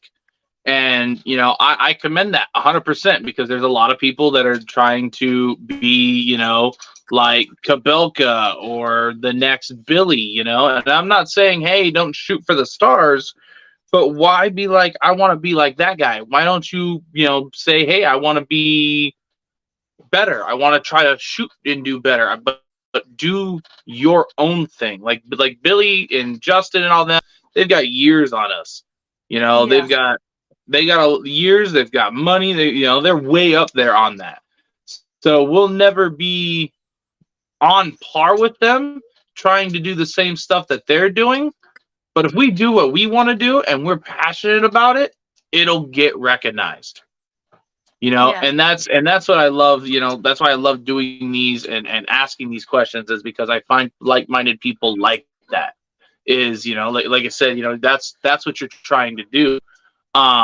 Is just work with what you love and produce what you want. And then just sell off what doesn't make the cut. And I mean, from what you showed us already, there is like one female that you were holding on your hand already that I want. I want it. Well, I already have. What's funny too is I have some people that I talk to every day, and they've already said for certain males and females that I have currently lined up to go into breeding projects or are into breeding projects now, they've already called dibs. They're like, I don't care if it, you know, like they're like, I don't care if it's coming to retire or if you just give it to me after you feel like you've outproduced that animal, but don't tell anybody else. Tell me when you're gonna sell it. I'm like, okay. I feel we all have that at some point. Yeah. So we got a question from Wade. Tricolored phantom lilies. Is that a thing or can that be a thing? I feel like it maybe, It'd be but weird looking. yeah, I mean, it would be cool, but like when you think of a phantom, you think of something that is Dark. primarily one color. Even if it has the markings to it and everything like that, it'll be primarily one tone or like two separate tones, but they're very, very similar. So you'll have yellow and like a mustardy or like slightly darker yellow or a slightly lighter yellow to accent to where you'll see pattern and stuff like that through it. And then the phantom would be the dark lining underneath the dorsal or right where like you would see the line on the laterals for a quad stripe. So I feel like with a lily and the phantom, you're not gonna depend if you go for like higher quality lily like the one I have, you're not gonna see that pattern anyway. So you'll get phenomenal non-lilies, but you're even if that's what your lily is, you're not gonna really know if it's high coverage for lily because that white is gonna overpower everything. Right. I'm gonna show you guys some love in the chat. You got flexing up in here. You got FTL pop in here, and boys late as hell, but they're fashionably late. We got baby Jesse saying what's up. Everybody be popping in. We got Jay Hill, Genetic, yo, Oh my Eden Beaton god. here. What's up? Everybody popping in for you towards the end here. they fashionably late. I like it though. I like it. I'm late, but I'm here. Bam Bam, you've been here for like ever. What you talk about? He was late, but he was like 30 minutes late. They're like an hour and 30 minutes. No. No one said anything. What you mean nobody said anything? That again, you know what? That's my bad. I need to I've been a little busy lately, so I need to start promoting these a little bit more. But so far we're doing pretty good. I appreciate everybody that's in here. I appreciate our a lot of the people that are in here still. We've been doing this for about an hour and 40 minutes. Shout out to all my subscribers, guys. I appreciate every single one of you. Last I looked before this live started, we were at 1,065 subscribers. So I appreciate every single one of you guys. You guys keep the channel going, so I appreciate you. Ooh, oh, it's a rat. Yeah, but look. Isn't she What am I looking fucking gorgeous? Oh, that's cool looking. Look at that. If she'll stay still for me. Can you not do this right now? Is it like a bluish silver color, or is that just me? Yeah. She's That is cute. I kept her brother's too. Her brother is like slightly darker, but they're both like this silvery gray. I got the notification bell on. Appreciate you, mother of geckos. I believe I'm not the most familiar with the rat patterns and names and stuff like that, but I believe that her and her brother are silver mane, and it just randomly popped up. So I'm keeping them now because they look awesome. That's pretty dope. So you're getting into more genetics when it comes to rats and stuff. Are you trying to breed as feeders? Or are you breeding for pets or like for show quality? So it's kind of a mix of both. I work with my rat pups every day, so that if somebody does want them for pets, they won't have any issues. The patterning and the different breeds, I guess you would say, with them, or morphs, if you wanted to call it the same thing for reptiles, it's just for fun for me. Mm-hmm. Because I love how smart and interactive and social rats are. If they're raised right, like I just went in and scooped her up, and with the rat, like her mom, I can't do that because there's a lot of breeders for feeders who have beautiful rats, but they don't socialize them. Makes sense. I know there's I just recently found out that there was actually like rat competitions for people. I had no idea this was a thing. Like literally dog show type style, but for rats. Had no idea this was a legitimate thing. Until I was talking to a breeder friend of mine who is probably the largest rat breeder in Arizona.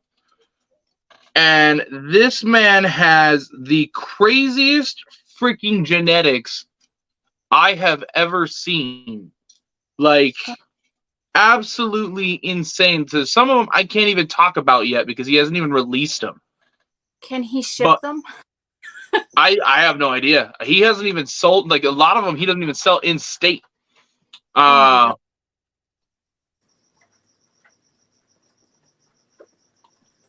But like legitimately was crazy.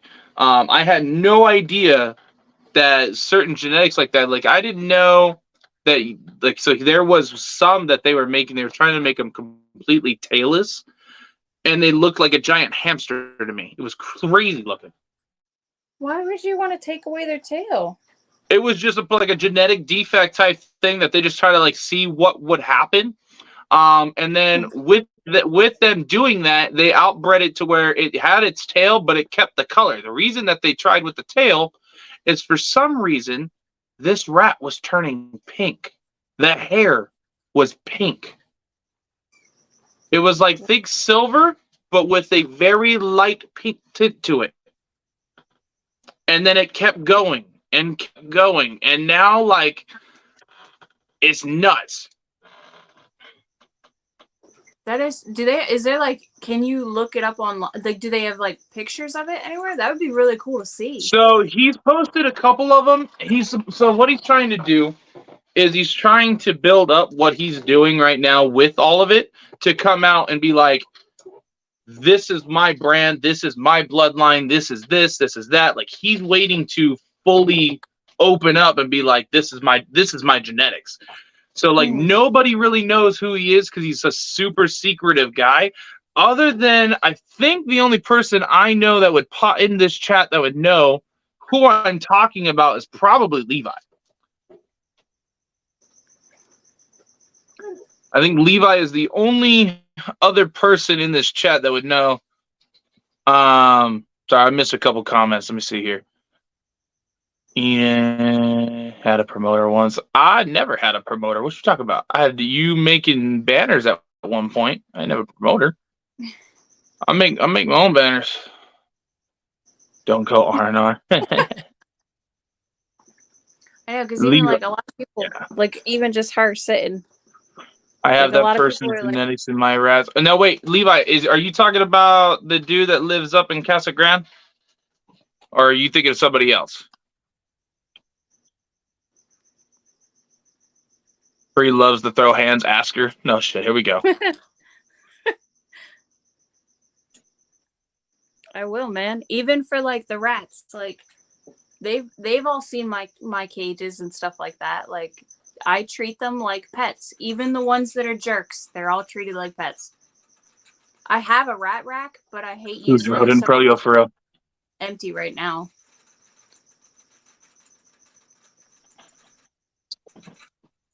Wait, Levi, are you talking about the dude up in Casa Grande, or is there another one you're thinking of? Because I know there's like 7 breeders, but this dude's got like, we on opposite people. I know who you are talking about, though. Yeah, Yeah, a lot of his genetics is in a lot of people's stuff, dude, and a lot of people be taking that credit. It's nuts. That's why I don't try to talk about a lot of what he's doing, dude. He's doing some crazy shit out there, though. Him, Bert, and there's another dude. Yeah,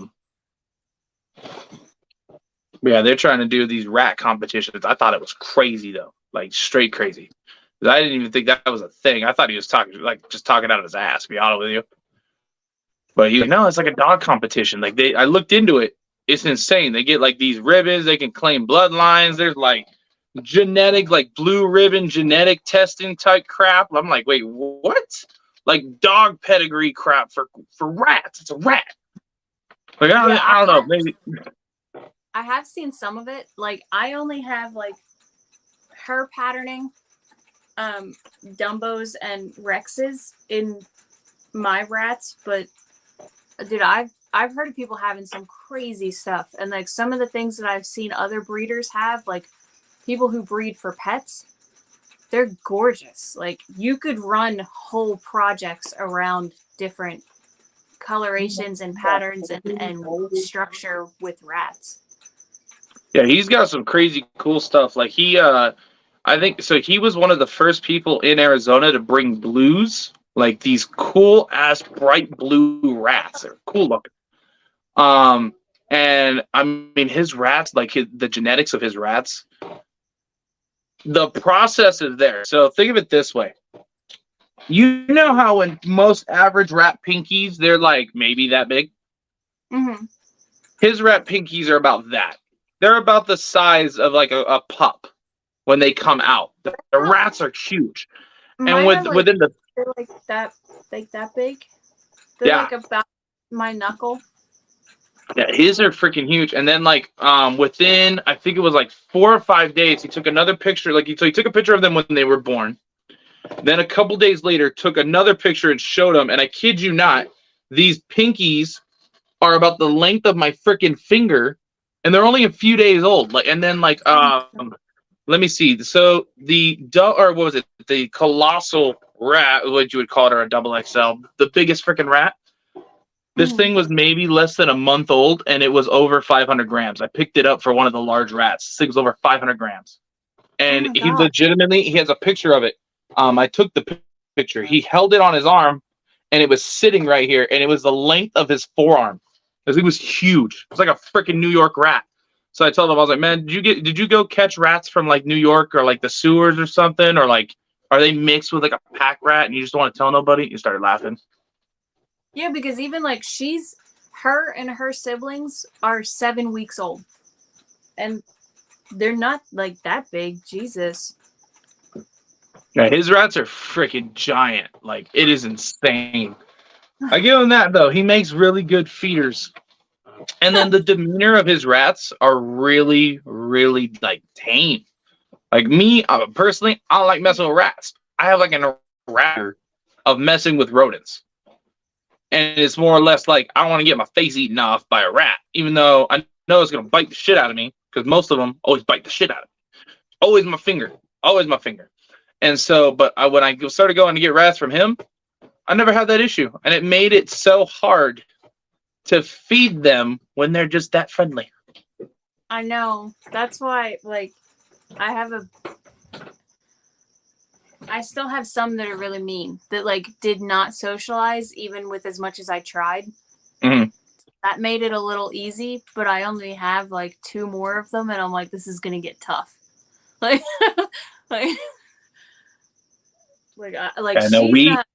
there's some that I will not feed off. I don't care. I'll buy frozen again before I feed them off, but because I want to like add them in to breed. But I was like, most of them are so freaking nice, and like they'll just be like this.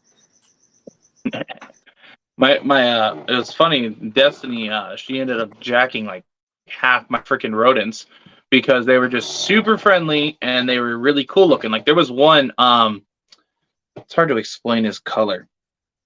You ever seen those weird, the weird Asian looking cats? They're like Siamese, that one. Siamese. It was a Siamese looking rat. It was cool. And but I was gonna feed it to the snake. She No. then showed up and took it Good. and then kept it as a pet for the longest time. They're not cheap. What is that on my wall? Your daughter got creative. My daughter got creative and drew on the wall. I just cleaned that. She made some. Malia found a crayon and totally just drew a killer robot on my wall. After I just cleaned all of her drawings off. That's funny. Kids. Oh my god. Are you hungry? So if you had the chance to own one or a pair of any reptile, if you say you had the permits needed, the experience, the everything, what would it be and why? He just ate this whole cup. But you can give him more though. Well, if you already fed him. No, he needs to eat more. He's hungry. You can probably defrost a couple rats for him too. I feel like if it was like guaranteed that everything would go smoothly, Komodos. Oh shit! Go big or go home. Yeah, I don't like. I would hope that I would be somewhere where it would be warm enough to where I could just dedicate like half of like a big lot to them. That'd be cool. But that if there was like a promise of no danger of anything, I would go big with the Komodos.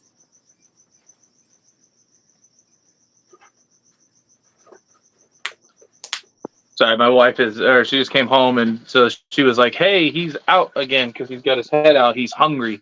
And so I use food to work with him. So she's got to defrost it because he eats a lot of seafood or like freshwater seafood type thing. And rodents. So I try to give him a variety of food. But she's like, what do I do? Like, defrost rodents. I love who you say Komodo. You mean how? Oh, there it is, how. Oh. I was like, wait, what did he say? Is that not? I'm not reading right. Say it? No, he put how. Okay, so I feel like growing up with like, I literally spent half of my childhood in my best friend's house. Like, they're Filipino, so I feel like I picked up a lot. And I used to, surprisingly enough, I used to speak like English fluently when I lived in Columbus, in Jersey.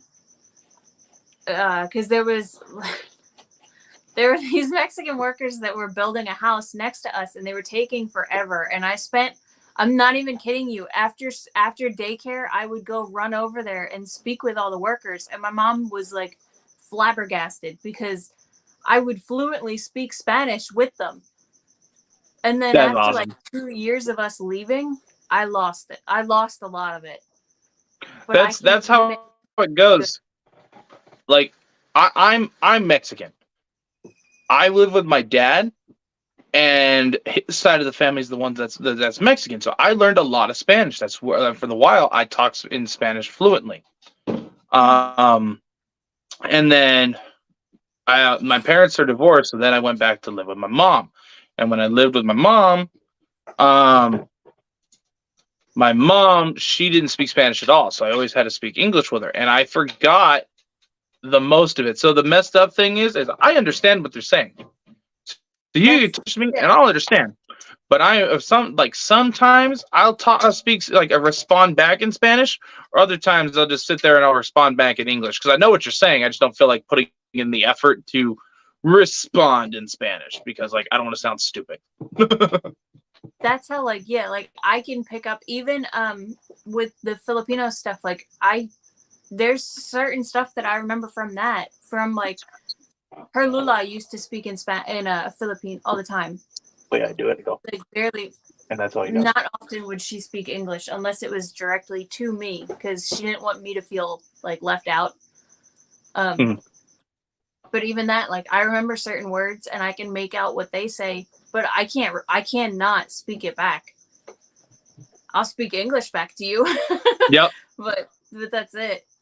That's my thing, you know. Like I don't know. It's weird how you know like I said, like I used to speak Spanish fluently, and now I'm like, you're lucky if I sit here and I'll speak Spanish with you. Like if I put in that effort. Other than that, I know what you're saying, and I'm gonna respond in English, and that's like the gist of it. Like, Yeah. And I but back feel like then, I used to just sit there, and I wouldn't. I would rarely speak English. I would just talk in Spanish. And now I'm like, yeah, it's a lot of work. Yo, Moon, what up? Appreciate you, bro. Oh, the cool. Jesus, dude. Yeah, you gotta watch that. So if you had advice, or if you had a new or a person come up to you that wanted to get into breeding, what would your advice be to them? there's so much more that goes into that. Like, is this like It's a broad thing. okay, You can take it yeah. however, like somebody that has a bunch of or has a handful of pets that wanted to be like, you know what? I see, I see Bree over here producing these gold freaking geckos that look awesome. Cheater. I want to produce that too. What's your advice? No. To find a mentor of some sort. Do your research. Watch every I spent a couple years before I started getting into before I started planning to breed, let alone actually breeding. So I'm like with that mindset, like that's what you should be doing to be responsible. Like if you're gonna be a backyardigan, then don't ask me anything. Like if you're gonna take a bunch of just I don't no animal is like a shit animal, but if you're going to take a bunch of animals that are only going to be producing $20, $30, $40, $50 babies, we already have enough of that, and it's not bettering the species. If there's something that you really really want to work on that will better something, then stick with that, whether it's popular or not, because you feel like you can better it and you're not going to get bored of it. But if you're going to some people laugh when I say it, but like these people who purposely produce pet quality stuff just to breed, they're backyardigans. It'd be the same if they were I'm breeding laughing pit at bulls. that. I'm laughing at just the backyardigan thing. That just makes me laugh. I don't know why. Is that a cartoon? I feel like I've heard that before. It is a cartoon. It had the most annoying theme It's a song. little It kid did, didn't it? So if you're one of those, I immediately hate you because of that song. That's what I say. I'll sing it to people too if they start telling me Stop singing it. Get out of here. We're getting stuck in my head. Dude, that's like the people I'm in Jersey. We got Philly, Camden, Trenton, Delaware. Like there's a lot of pit bulls. So I'll use them as that example. Like if you're gonna breed reptiles, like you have people in Philly and all these other places breeding pit bulls where they're only producing $100 dogs. Nope. You're a backyardigan.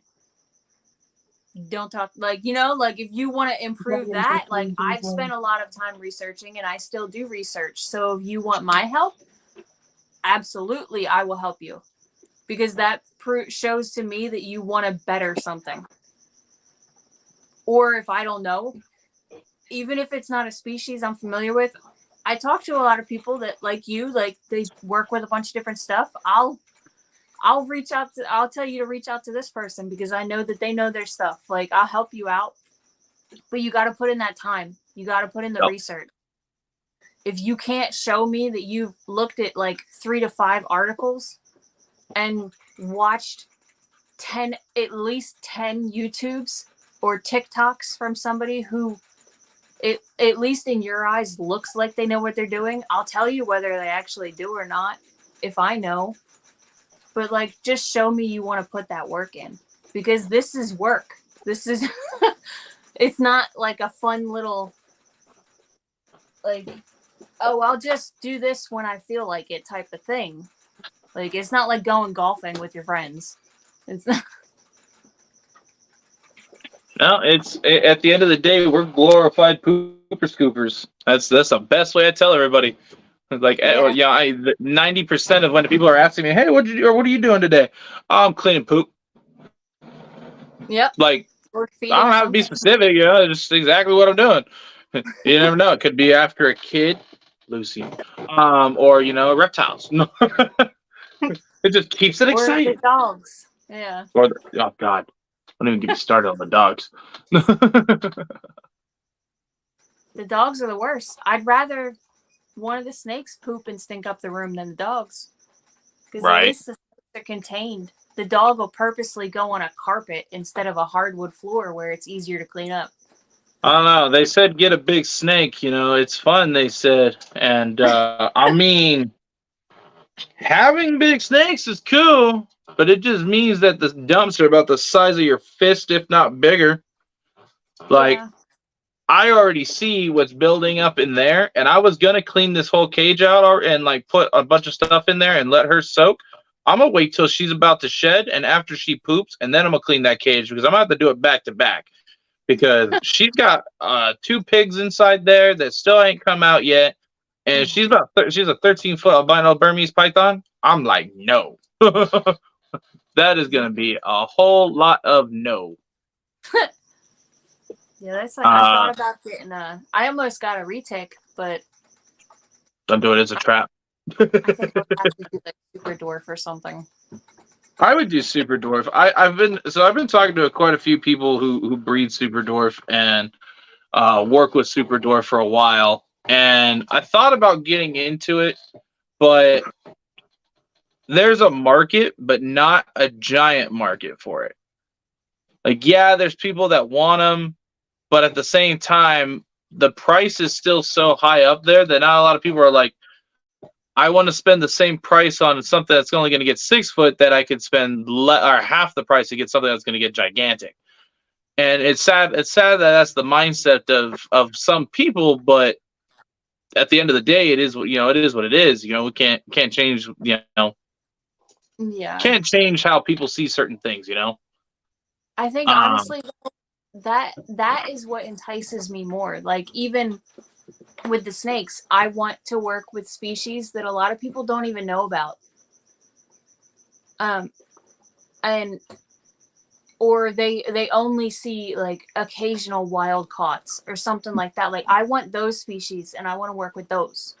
Yep. Because the market is really small, but there's so many reptiles that aren't as popular as ball pythons or BCCs or BCIs or crested geckos that are still, they would still be phenomenal pets. And nobody wants to work with them because they think the market's small, so nothing will move. Like, see, if and you that's like it, then it doesn't matter if it moves or not. I like the way you put that for because with working with species that people don't know of, for example, like I do a lot of frogs. I breed a lot of frogs, a lot of different frog species. I started breeding the Solomon Islands Solomon Island leaf frogs, and then I started breeding the clown tree frogs.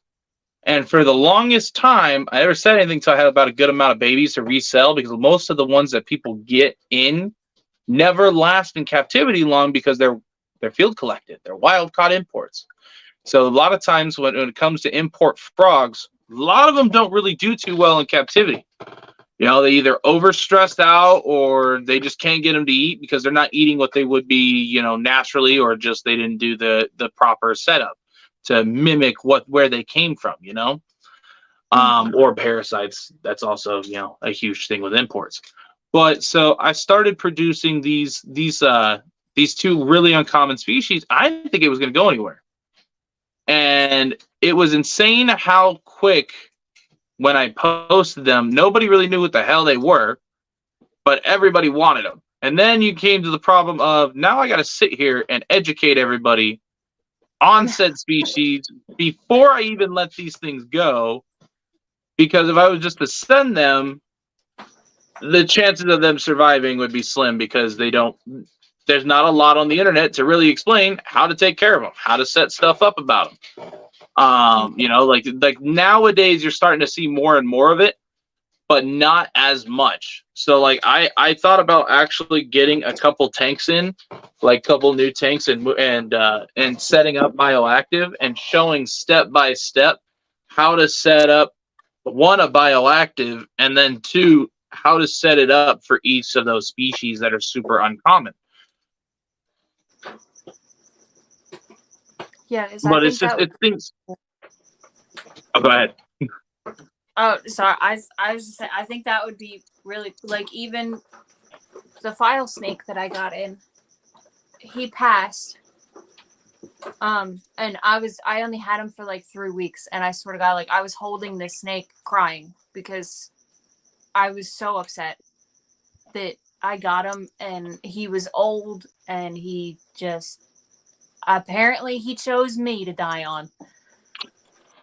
But When you do the rescuing, it's sad, and you know that you get them at the end of their life, or you get them, you know, when they're already too far gone, or you know, things like that. It sucks because we do not identify as a rescue at all, not one bit. Never once claimed to be a rescue, but we do take in owner surrenders so that way people don't just drop them off in the wild.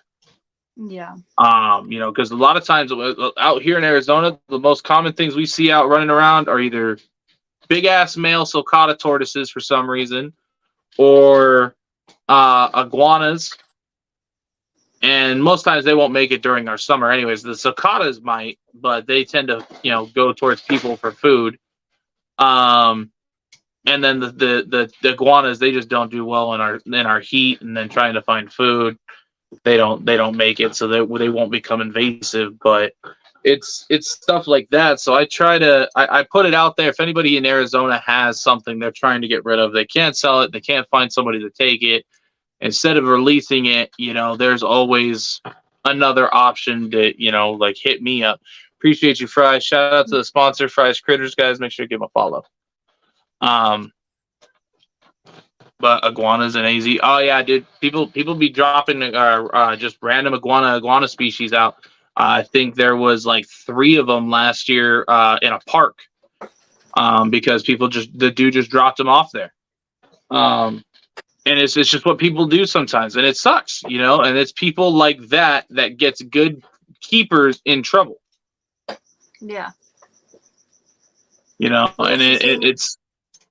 With here, we just had a month ago, somebody just released a freaking crocodile in Jersey.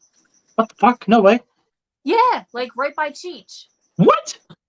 And yeah, and we were like, well, this is great. One, it was way too cold. It was like 30 degrees outside, and they just let it go.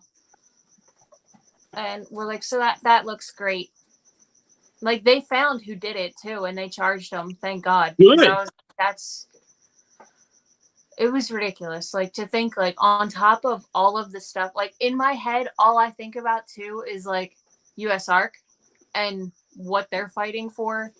Like, the amount of stuff that U.S. Ark Florida goes through because of stupid people in Florida who do this stuff, and then there's laws trying to ban everything, even though it was a handful of people who did stupid stuff, and not the whole community down there. And I was like, people like this, just irresponsible and uneducated on who to contact and what to do if you can't keep something. And we can't even have crocodiles and alligators in Jersey. So the fact that he had it and then didn't find somebody to take it when he couldn't handle it. And just, that means they would have had. That means that man got hit with not only with releasing releasing a non-native into the wild, but he got hit with crossing state lines with the illegal animal. So illegal importation, possession of an illegal animal.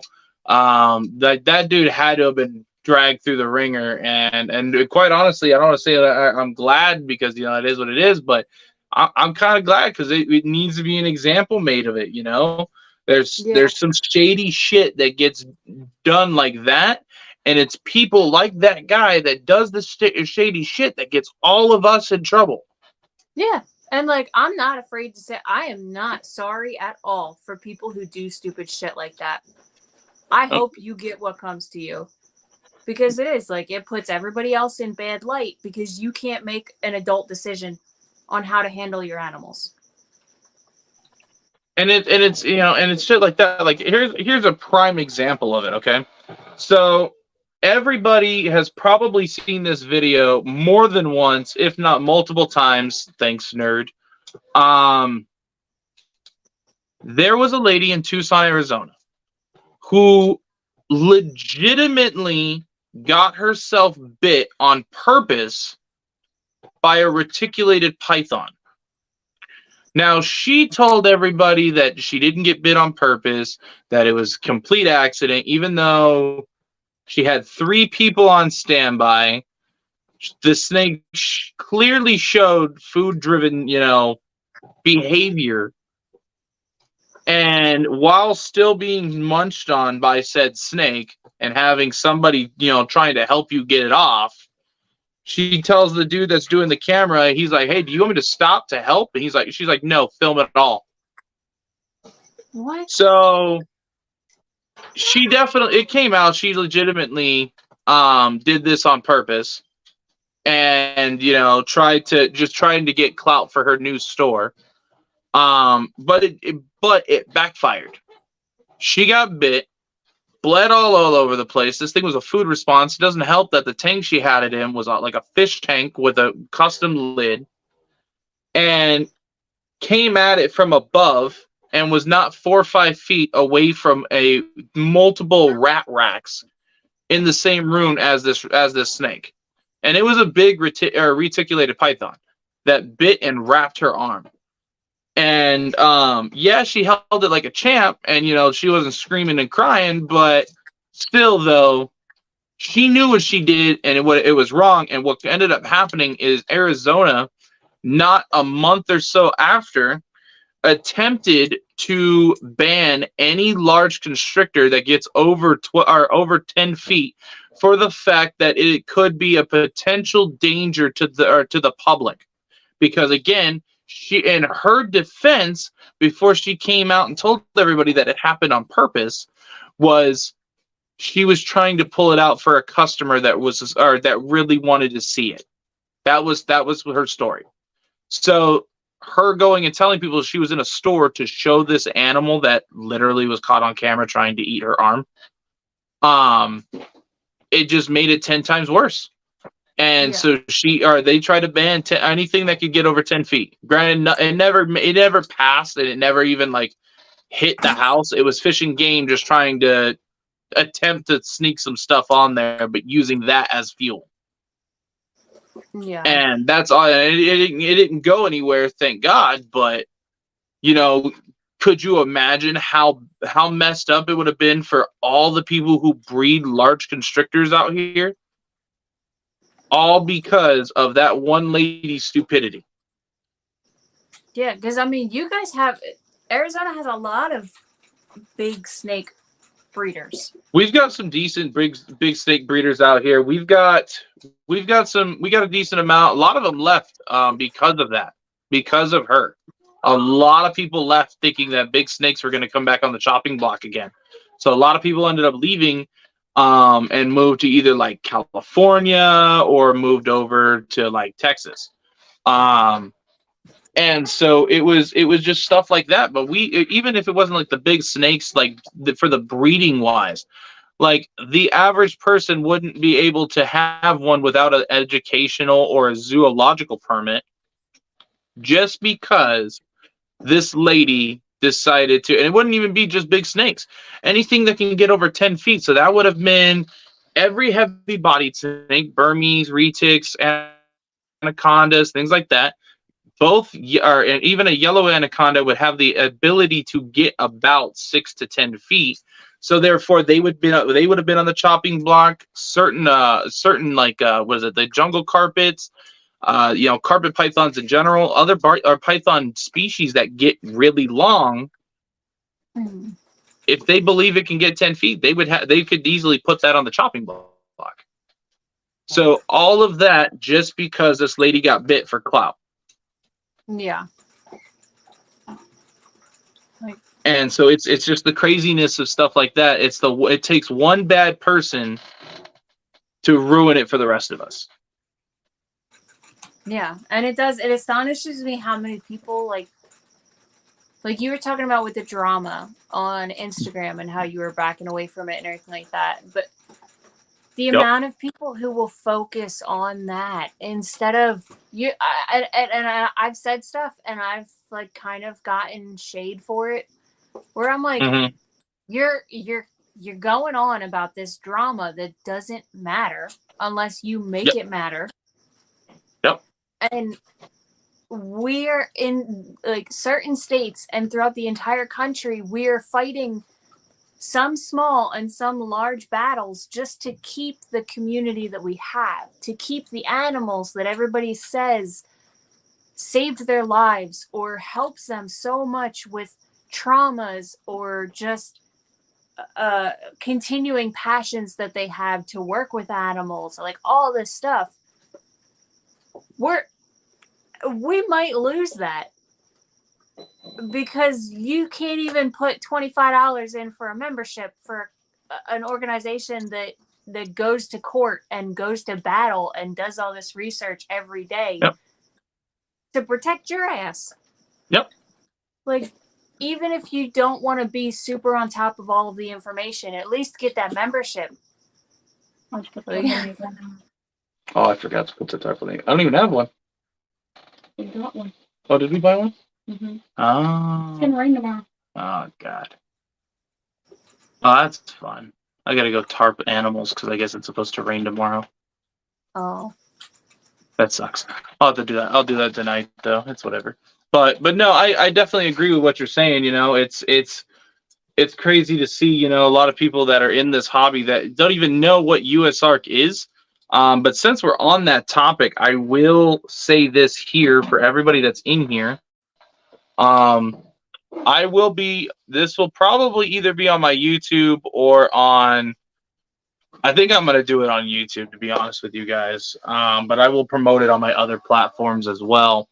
But our sponsor, Zilla Footwear, legitimately put up a set of shoes from their website. So anything you see like on this here, that's going to pop up in the middle. This is their website. The link's in the bio.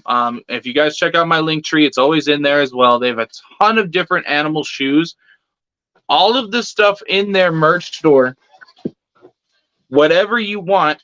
What I'm going to do, instead of an auction, we're going to sell tickets. So basically, instead of sending anything to me, I'm going to do this for USARK Florida because there's a lot of stuff getting pushed back and forth with Florida. And, I mean, it's shown. What happens in Florida does not stay in Florida. It ripples throughout the states. Tegus are banned in Florida. Alabama was right next to them, and South Carolina right after them. So we're actually going to be doing. Karen, can you not right now? I think Tennessee too for the Tegus, didn't they? Yep. Yeah. There's tons of places still trying, and and like I said, it all started with Florida. So what we're gonna do is we're gonna do ticket system for this. All you need to do to be able to be a part of this is I will get the information from USARK Florida.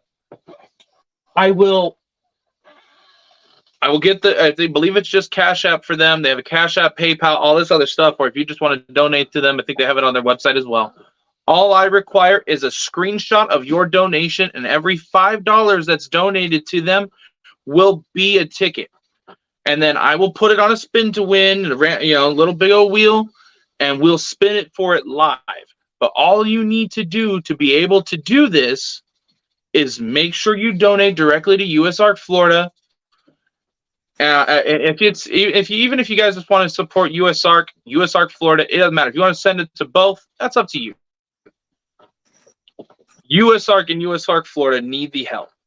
So as long as you send me a screenshot that you donated at least $5 to either USARK Florida or USARK, you will get one ticket per $5 entry. And then I will put you guys on a spin to win wheel, and then we will spin for it. I have to come up. I'm gonna come up with a whole banner, a whole thing for it. But so the money goes directly to them, not to me. And that's it. This is everything paid for. The shoes are paid for. The shipping is paid for. everything. So the sponsor is covering all of this. So what I need you guys to do is go on Facebook and Instagram and follow Zilla Footwear's channels, guys, because they're not even in the US. They are Australian based and they are USARC members. And they are supporting USARC out here because they know what happens in the US can push over there as well. Same with Canada. I know people that live in Canada that are USARC members. So, just because if people in different countries don't even live in the US can support USARC, then you as a keeper in the US should definitely be a USARC member. And you can do as little as $5 or to be a member for USARC. Like, you don't have to spend $25. You don't have to spend $100 or $40. But the more they even make shirts for, I think it was was it the $25 or the $40 one where you get a USARC shirt? I think it's the $40 one. I think it is the $40 one. You get a USARC shirt. Which I ordered one, but I still never got it. So I'll go to the expo, go pick it up. I'm gonna go pick it up. Just 2 years ago, I still never got it. Oh my God. 2 years ago, but either way, I'll probably just go to an expo and be like, so you guys own me for 3 years. I'm just gonna take these. and I think even the $40, that's $40 a year. It's not even so realistically, your $40 a year isn't. It's not making a massive dent, but you put the $40 a year and then tell 10 other people to do it. That's and it spreads like that. Yep. That's a massive help. I mean, even that, even just $5 or $10, $15, they're still going to greatly appreciate it because they need the money in order to help us keep our stuff. Yep. And it's not just reptile people, guys. They don't just battle for reptiles. Like the Lychee Act, that had more than reptiles on it. That had birds, that had aquatics, that had mammals. They had everything. So they were not just battling for reptiles. It was exotic animal keepers in general. And a lot of people don't realize too, exotics are parrots, they're budgies, they're the cockatiels, they're fish, they're rats, your hamster is an exotic pet, your guinea pig is an exotic pet. Anything that's not a farm rabbit, like the big farm rabbits, is an exotic pet. Yep. So if you don't have just a cat or a dog, it's gone. If USARC loses, that's it. They don't care. They don't even want you to own cats and dogs. Huge help. And it's not and they're not even just doing for your rights. They're battling for USARC Florida right now. They are battling for the Diamondback terrapin, which is it is endangered at this point. At this point it is going endangered. They are trying to battle for crab fishermen to change their cages for the crabs, so that way the crabs stay in, but the turtles can get out, because a lot of times the turtles will go into the crab trap, they can't get out, and then they drown and they die, and then the crab people just throw them out. I've seen, and I kid you not, I have seen multiple horror pictures of these crab traps that wash ashore, and they're just full of Diamondback terrapins, which are a beautiful, beautiful turtle. And for those that don't know what it is, if you actually go back on my channel here, go back a couple videos from when I went and did my tour at the Phoenix Reptological Sanctuary, I did an entire piece on the Diamondback terrapin. So make sure to go check that out if you want to learn more about it. But this species needs help. And USARC Florida is battling for that, and the state doesn't want to help. They don't care. They give zero fucks about what they're trying to do. So it costs a lot of money to have the lawyer team they have to be able to battle and show up to all of these meetings So if you guys can help them out, it is, I appreciate it. They appreciate it, and it helps us all in the end. Yeah. But I do. I didn't mean to ramble about it for a while. Just like I said, while we were on the USR topic, I probably should throw it out there. The last question I have for you is, how can my people find you? I have a Facebook page, I have TikTok, and I have Instagram. Everything is under Sinful Scales, and there's no like hyphens or asterisks or anything like that. It's just Sinful Scales. And you can contact me on anything. Like, it doesn't matter who it is. I will always respond if you need to private message me. It might take me a little bit because I have a lot going on, but I will always respond. I can be found everywhere except for YouTube for my own channel, because I don't have my own YouTube that I actually use. Why not? Because YouTube is intimidating.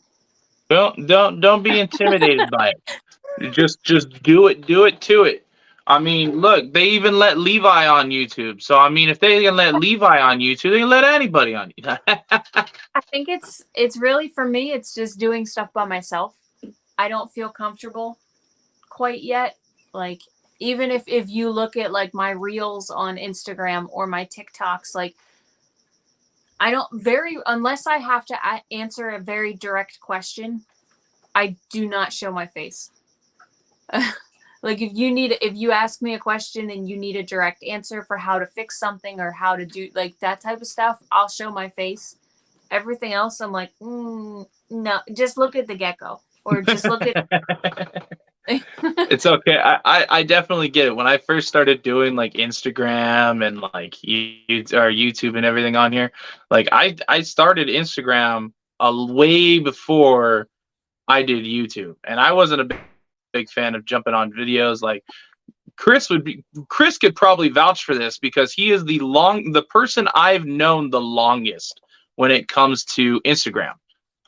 He was him and I were part of the same group when we all started around the same time, and none of us really wanted to jump on live, but we kept pushing each other to do it.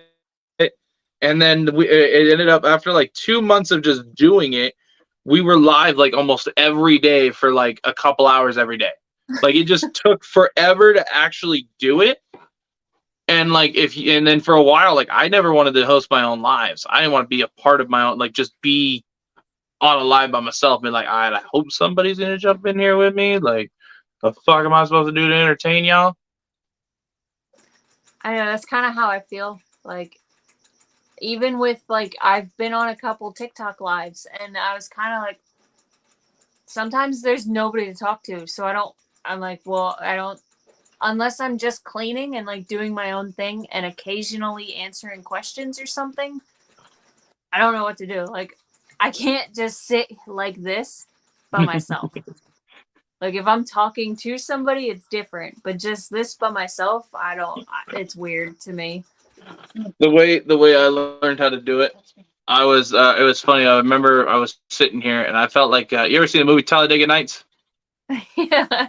When he's like, what do I do with my hands? Like, just randomly coming up again. I felt like that doing my lives and stuff. It was it took a while to be able to kind of do it, but just keep jumping into it, and don't think about it. Just do it. That's the best way I can say it. What? Why are you poking me?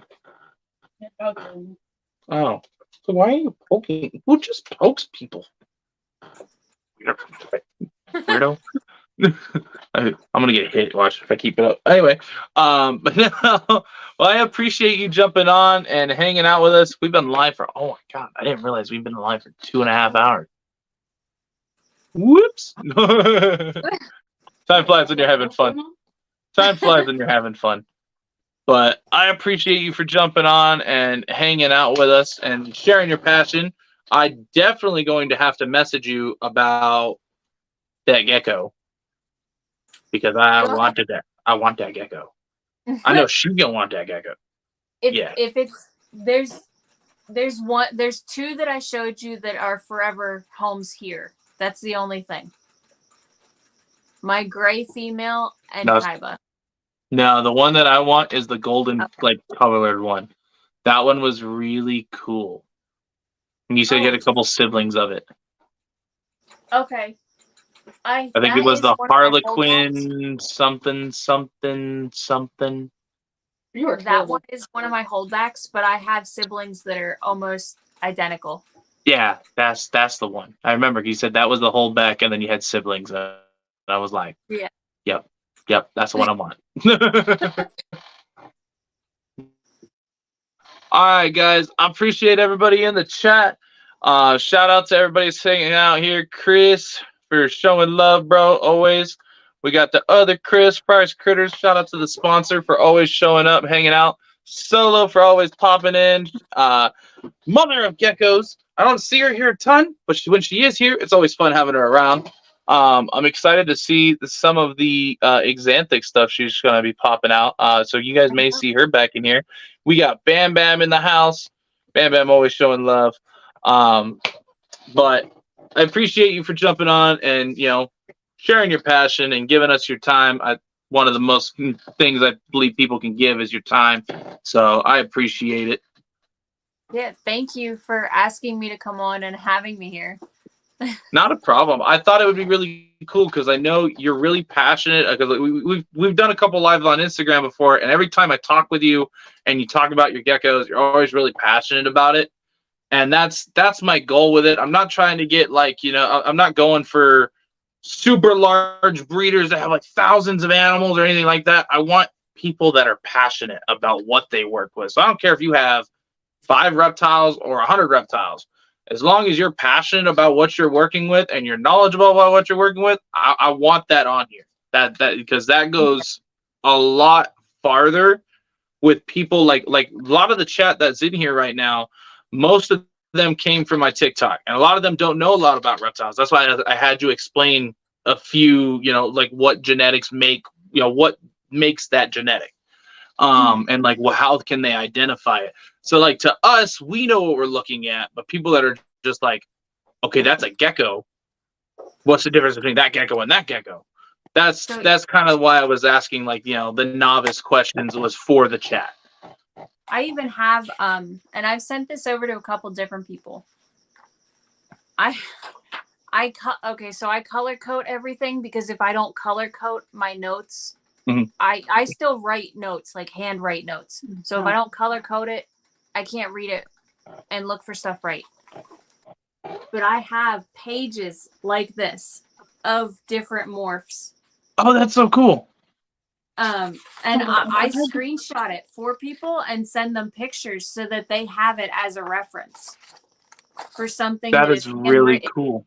And like they can see it all clearly. You have freaking amazing handwriting. Thank you. No. Hold on. I'm going to solo you out. Hold on. You guys got to look at this, okay? Beautiful freaking handwriting. I can read that. You guys want to read my chicken scratch? Look at this. That's how great her freaking handwriting is. Watch this. I need to go back to school. That's my handwriting. I can't write. My daughter, I think, is in 1st grade, and I'm pretty sure her handwriting is just slightly better than mine. I know where she gets her writing from. I mean, I even have notes of like different types of enrichment and just different things like arid plants for people who want to go bioactive, like arid plants that work, or like tropical plants for certain things. Like I try and take notes on everything so that if I can just send somebody a picture of what I already have written and I don't have to retype it. I like that. That's actually really cool. If I don't know, what kind of phone do you have? I have iPhone 11. So, I don't know if iPhones do it, but because Android superior. But Android. And it pulls the text message from everything. Yeah. I wonder if that's something if you ever get the time to do it, instead of just taking a picture of it, if you could make like a what am I thinking of here? Like a PDF type thing to where it has each page of different things and be able to be like, hey, you want to learn about this? Here you go. These are my notes. Here's this file. Instead of like having to constantly take pictures of everything, you can have one link. You can even throw it in your link tree type thing. I think that would be really cool. That's not a bad idea at all, because I could do that on so many different, like I have like leopard gecko information. I have ball pythons. I have gargoyle geckos, crested geckos. Just general bioactive information, like husband stuff, like all sorts of different things. I feel if you do that, let me know. Send me the links, and I will help spread that out for you as well. Because I feel like that is a lot of knowledge that you put so much time into that would help so many people. Be asking some more questions. Yeah.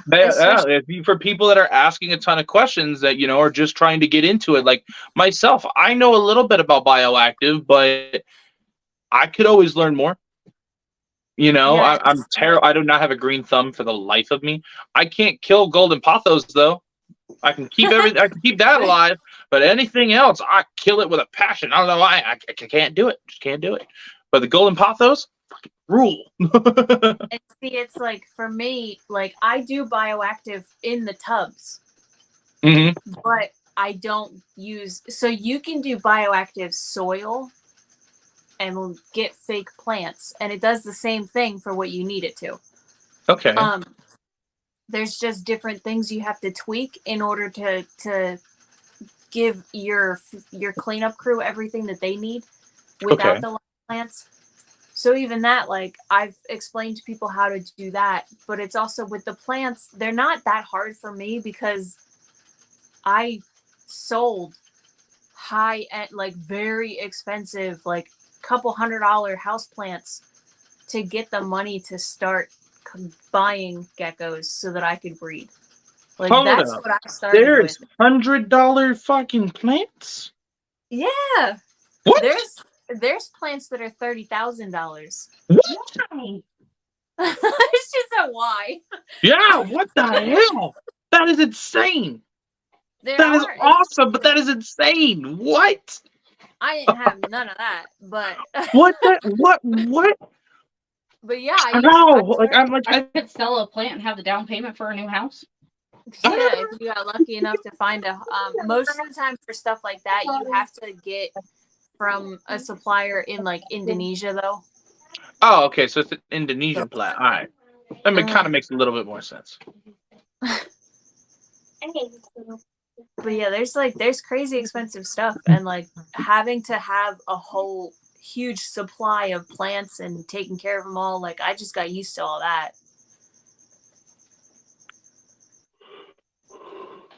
We're a plant keeper over here too. What? Man, I didn't even know that was a thing. Like, okay, I knew there were carnivorous plants, and I thought those were like a little pricey sometimes. Like, I think those are cool. But you're over here like you said, house plants. I used to have a $400. Oh yeah, I used to have one that was $400. And I had to sell it because my boyfriend was terrified to walk in the room and it just die by him looking at it. So yeah, I would be too. Like the $400 plant, and I'm over here like I can keep alive a $10 plant. Give me anything else, I'm gonna fucking kill it. Like, I know, dude. He asked me for like 3 months. He was like, "Can you please just sell this thing because I can't breathe near it without being scared that it's gonna die." Yep. What was it? At the time, it was a pink princess philodendron, and that's when they first started getting popular, and they were very difficult to get your hands on.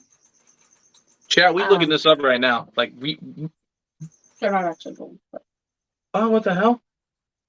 They're still like $100 for a big plant. That was it?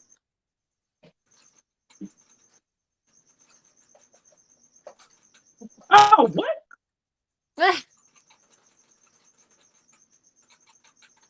You didn't type in pink. Okay, well, that's the general thing. They're $1,073 at Lowe's Oh shit! Let me see that. for a 47-inch. It looks like Yeah, that looks like an elephant ear type, like or elephant ear plant. Look at this chat. Hold on, I'm sure. there's there's like different types of philodendron too. Oh, those. So there's like the variegated monsteras too. Those are still pretty expensive. Yeah, that's $1,000 right there for a plant. The fuck? Yeah, is that that one looks like a monstera. What was that one? The $1,000 one? That is. So it was. I would never drop $30K on a plant. Yo, for real, right? Now they're like $40 at the grocery stores. Yeah. Some of them are like some rare plants from even like 2 years ago that I used to sell are like $40 at Lowe's right now, and it makes me so mad. That is insane. I'd keep plants maybe, but enjoy snakes more. I don't know, man. Like if I had a green thumb and somebody's like, "Hey, you know, there's plants for $400, like that or more." Oh, that's cool. The pink princess is fucking dope. Yeah, and they're still like, I mean, you could go to there's this local shop. I mean, I guess it's kind of not local, but it's in Philly. And it's like 20 minutes. Local to me. No. It's like 20 minutes. But it's So that's kind of $100. local. But they have big pots of. They have like princesses that are like they're like this big, and they're like $100, and I want one again. One for $50 on Amazon. Get a 4-inch princess one on Amazon for $50. Jesus. So that's the 4-inch pot. So it'll be like it's like this. It's gonna be like this big. And the plant itself is probably like that tall from the pot. If I'm spending $40, I might as well just get the extra 60 and go get the big giant bush one she's talking about. Like, at least at that point, it's well started, and I have a slightly less chance of killing. No, I'm gonna kill it. Well, I'm gonna kill it. With philodendrons, regardless of the species, for the most part, the philodendrons are very, very hardy plants. They kind of work the same as like a pothos. So you're pretty good. She said $400 to $600. She has a skin dash. Why, Ari? All right, we're just gonna have this random ass night. I'm gonna bring you. I'm gonna bring Mother of Geckos on, and then like a couple other plant breeder. I'm okay. I was gonna say get MG Orchids on here, but that's probably a bad decision. Probably a bad decision. He can't be. But I'm gonna get a bunch of plant people on here. We're gonna fucking talk. They can get crazy. What the hell is that? Monster. It looks like a pied plant. Oh my god, those are beautiful. The 9-leaf Monstera. Yeah. It's $2,500. Mm-hmm. But you get free shipping. But you get free shipping, yeah. What? You get free shipping. Don't you love that? Like, there's some geckos that are $7,500 and you can't even get free shipping. No, yo, okay, that makes sense. Okay, there was a dude hit me up. He's like, "Hey, I have this $4,000 lizard, and he's like, do you want it?" And before I could even say no, he was like, "And it's plus shipping. I'm not eating shipping." I'm like, bro, I didn't want it when you said it was $4,000 because you like reached out to me and reached out to you, but then like to top that off, I'm paying $4,000 for a lizard. I don't give a fuck how much shipping is. You're covering that. Like, no. Yeah. like hell no. People who do that. Y'all should look up the Tortums. They are crazy cool looking. Hey, you, what's a Tortum? No, I don't want to get more expensive plants. Don't do this to me. Tortums. What's up, bro? He's coming out more. Look, he's right there. So that's not the one I was looking for, but it's called a Komodo spider orchid. That sounds cool. Based on the Orchids type are of kind of a pain. Personally, I think they are. He said Komodo, you say? No. He wants some plants. See, he said he needs plants. I'm telling you right now, if I put plants in there, he's gonna just eat. Or I would say he's gonna eat them, but he's not gonna eat them. He's just gonna destroy them, rip them up.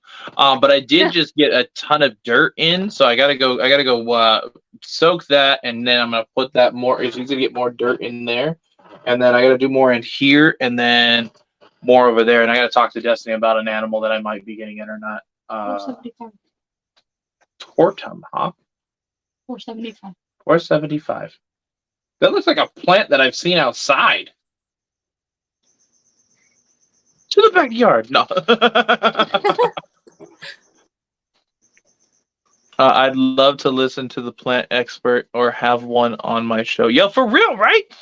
Like, There's some crazy stuff, man. You don't even know. It's not just my mind is blown. Like we were gonna end this at like 2 something, but now we're over here like almost 3 hours in, and this last hour was talking about freaking plants. Like, I'm so down for this conversation. Like, you guys don't even know. I'm mind blown. I'm so down to do an entire live. I'm gonna bring multiple people on, and we're gonna talk about fucking plants. It would be really cool. And then even like trying to, because then not even just talking about outrageously expensive plants, you could go into how to take care of them. Like, yeah, so when you have houseplants like that, you have to also understand that these people are buying specific lighting. They're not just putting them in front of their window. These people are also like, I specifically and many, many other people used to make our own soil. You don't just buy a bag of Potter soil and that's what you put these plants in. Like, some people use leca, which is like the hydro balls. Okay. Some people, like, you make your own soil with vermiculite, perlite, regular soil, charcoal, and orchid bark.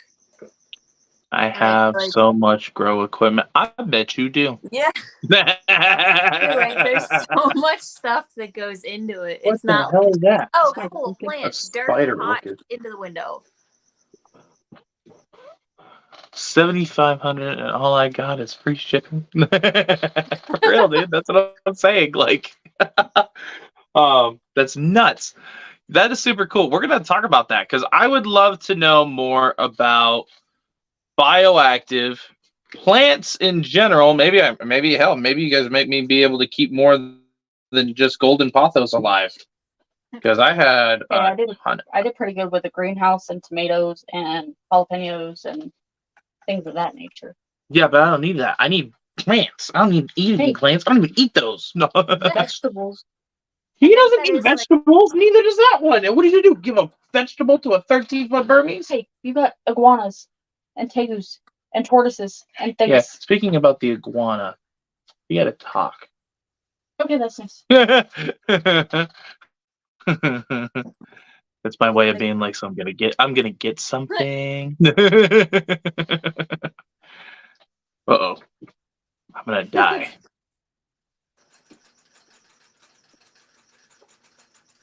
But yeah, I mean, I think that is like the biggest learning curve with the bioactives is you have to understand the plants that you put in and how to take care of them first before you start trying to like have a fully functioning bioactive.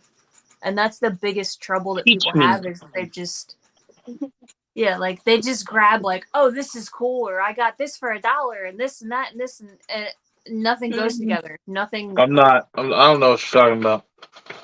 Hey, all the ones you picked out for the frogs worked out really well. Yeah, but I was just majority of the ones I picked out with the golden pothos because I know I can keep them alive. I don't know why. I can't kill those. Pothos is a very aggressive plant.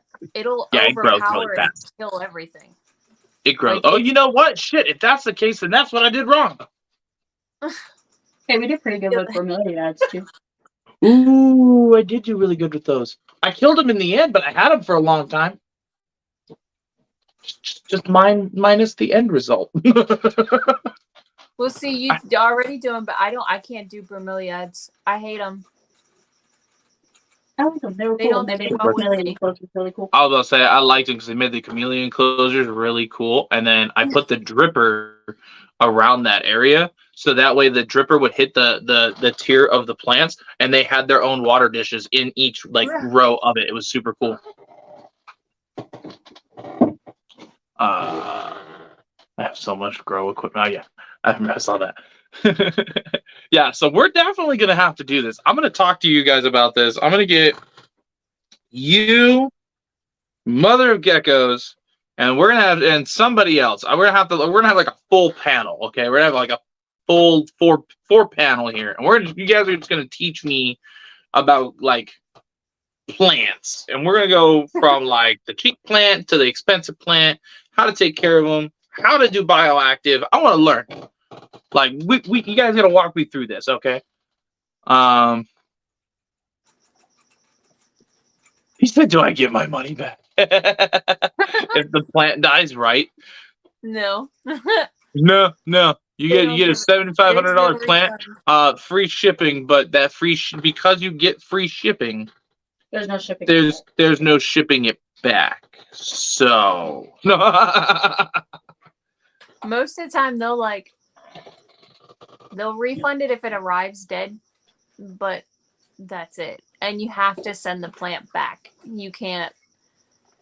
we need to call in the experts. Yo, for real though, like if you guys know anybody that like would be great for this live, message me because I would legit love to do this. This is something that I've never seen anybody do yet. And I think this is something we should all talk about because if we're trying to do better for reptile enclosures in general, plants are the way to go. So if we can actually educate people about how to do bioactive, And how to keep the plants alive, I feel like we're doing a public service here. Not even that, just geeking out about plants, but I think that would be a great live to do. So if you guys are down for it, I'd be down for it. I definitely would be because I think it's fun to talk about, and like the amount of creativity that you're given with doing the bioactives is just the sky is the limit. Instead of the chocolate, she's gonna throw Karen at you. Good luck sticking her hand in there. Phil and Legend from. Oh yeah, they would be really good for this song. Ledka. Oh yeah, Ledka too. Yeah, no, I'm so doing this. All right. So this is gonna be a thing, guys. We're gonna do this. I don't know what day, but we're doing this. We're gonna plan this out. 100%. We're doing it. What do you? We have to, dude. It would be such a cool panel of like everybody just talking about it all. Yeah, this is gonna be cool. We're gonna have a full panel. It's gonna be dope. But I'm now genuinely excited about this. I can't wait to see what happens. But all right, guys, I'm gonna jump off. I appreciate everybody that's in the chat. You guys sticking with us, geeking out about how crazy these freaking plants are. And now coming up with a freaking whole new idea. This is just awesome. So we're gonna do this. But I appreciate you for jumping on here and blowing my mind about plants and other awesome animals that you have there. Your craziness of plants at this point. That's all I'm gonna think about today now. It's just freaking that there's plants worth over $30-something thousand. Dude, it is ridiculous. Like That is insane. Like what? Does it randomly like are the dewdrops gold or something? Like is it I don't no, I can't. I don't. It's gonna get instead of like a fruit tree or something, it's just gonna give you like gold or so. I don't I know. wish. I don't know. I can't. I'm gonna think about it and it's gonna bother me. Anyway, that live's gonna be awesome, guys. So make sure to stay tuned for that. If you guys aren't already subscribing, make sure to hit that subscribe button. Hit that like button to give my special guest some love. I appreciate every one of you guys. I appreciate everybody that's already subscribed to the channel. You guys keep us going. Last I saw, we were at over 1,000 subscribers. It's 1,060 the last time I looked at it. So I'm not entirely sure where we're at now, but I appreciate every single one of you guys. You guys help us keep this going. We are very, very close to monetization. We got the subscribers down. Now we need the watch hours down. And all we need is 2,000 more watch hours, and we are golden. So I appreciate every one of you guys. And Bree, you got anything else to say to everybody? No, I feel like really quick, like if anybody here is not already in the reptile community and knows what they're doing, like anybody from TikTok or anything like that who's new and they want more information, I haven't been in it as long, but I have a bunch of information about certain species, and I feel like Darian, you have a ton of information throughout the 16 years. I've been doing 18. 18 years of so many species, and you're always interested in learning more. So like two good people to where we're both open. If you need anything, contact one or both of us. Both show. I will have her links in the description down below as well if you can't find her channels, guys. But like she said, make sure you can probably just type it in on Google. It's gonna pop up all over the place. She everywhere. You already saw Flexen's post or comment. No, I'm just kidding. But I appreciate you jumping on and hanging out with us. All the chat, appreciate you guys. Shout out to the sponsors: Dubby, Price Critters, Geeky Gecko Creations, and Zilla Footwear. And guys, make sure to keep an eye out for the post for that raffle for US Arc. Giving away some awesome custom pair of sneakers of your choice off of their website. So make sure you keep an eye out for that post, guys. But until next time, I'll catch y'all on the next one.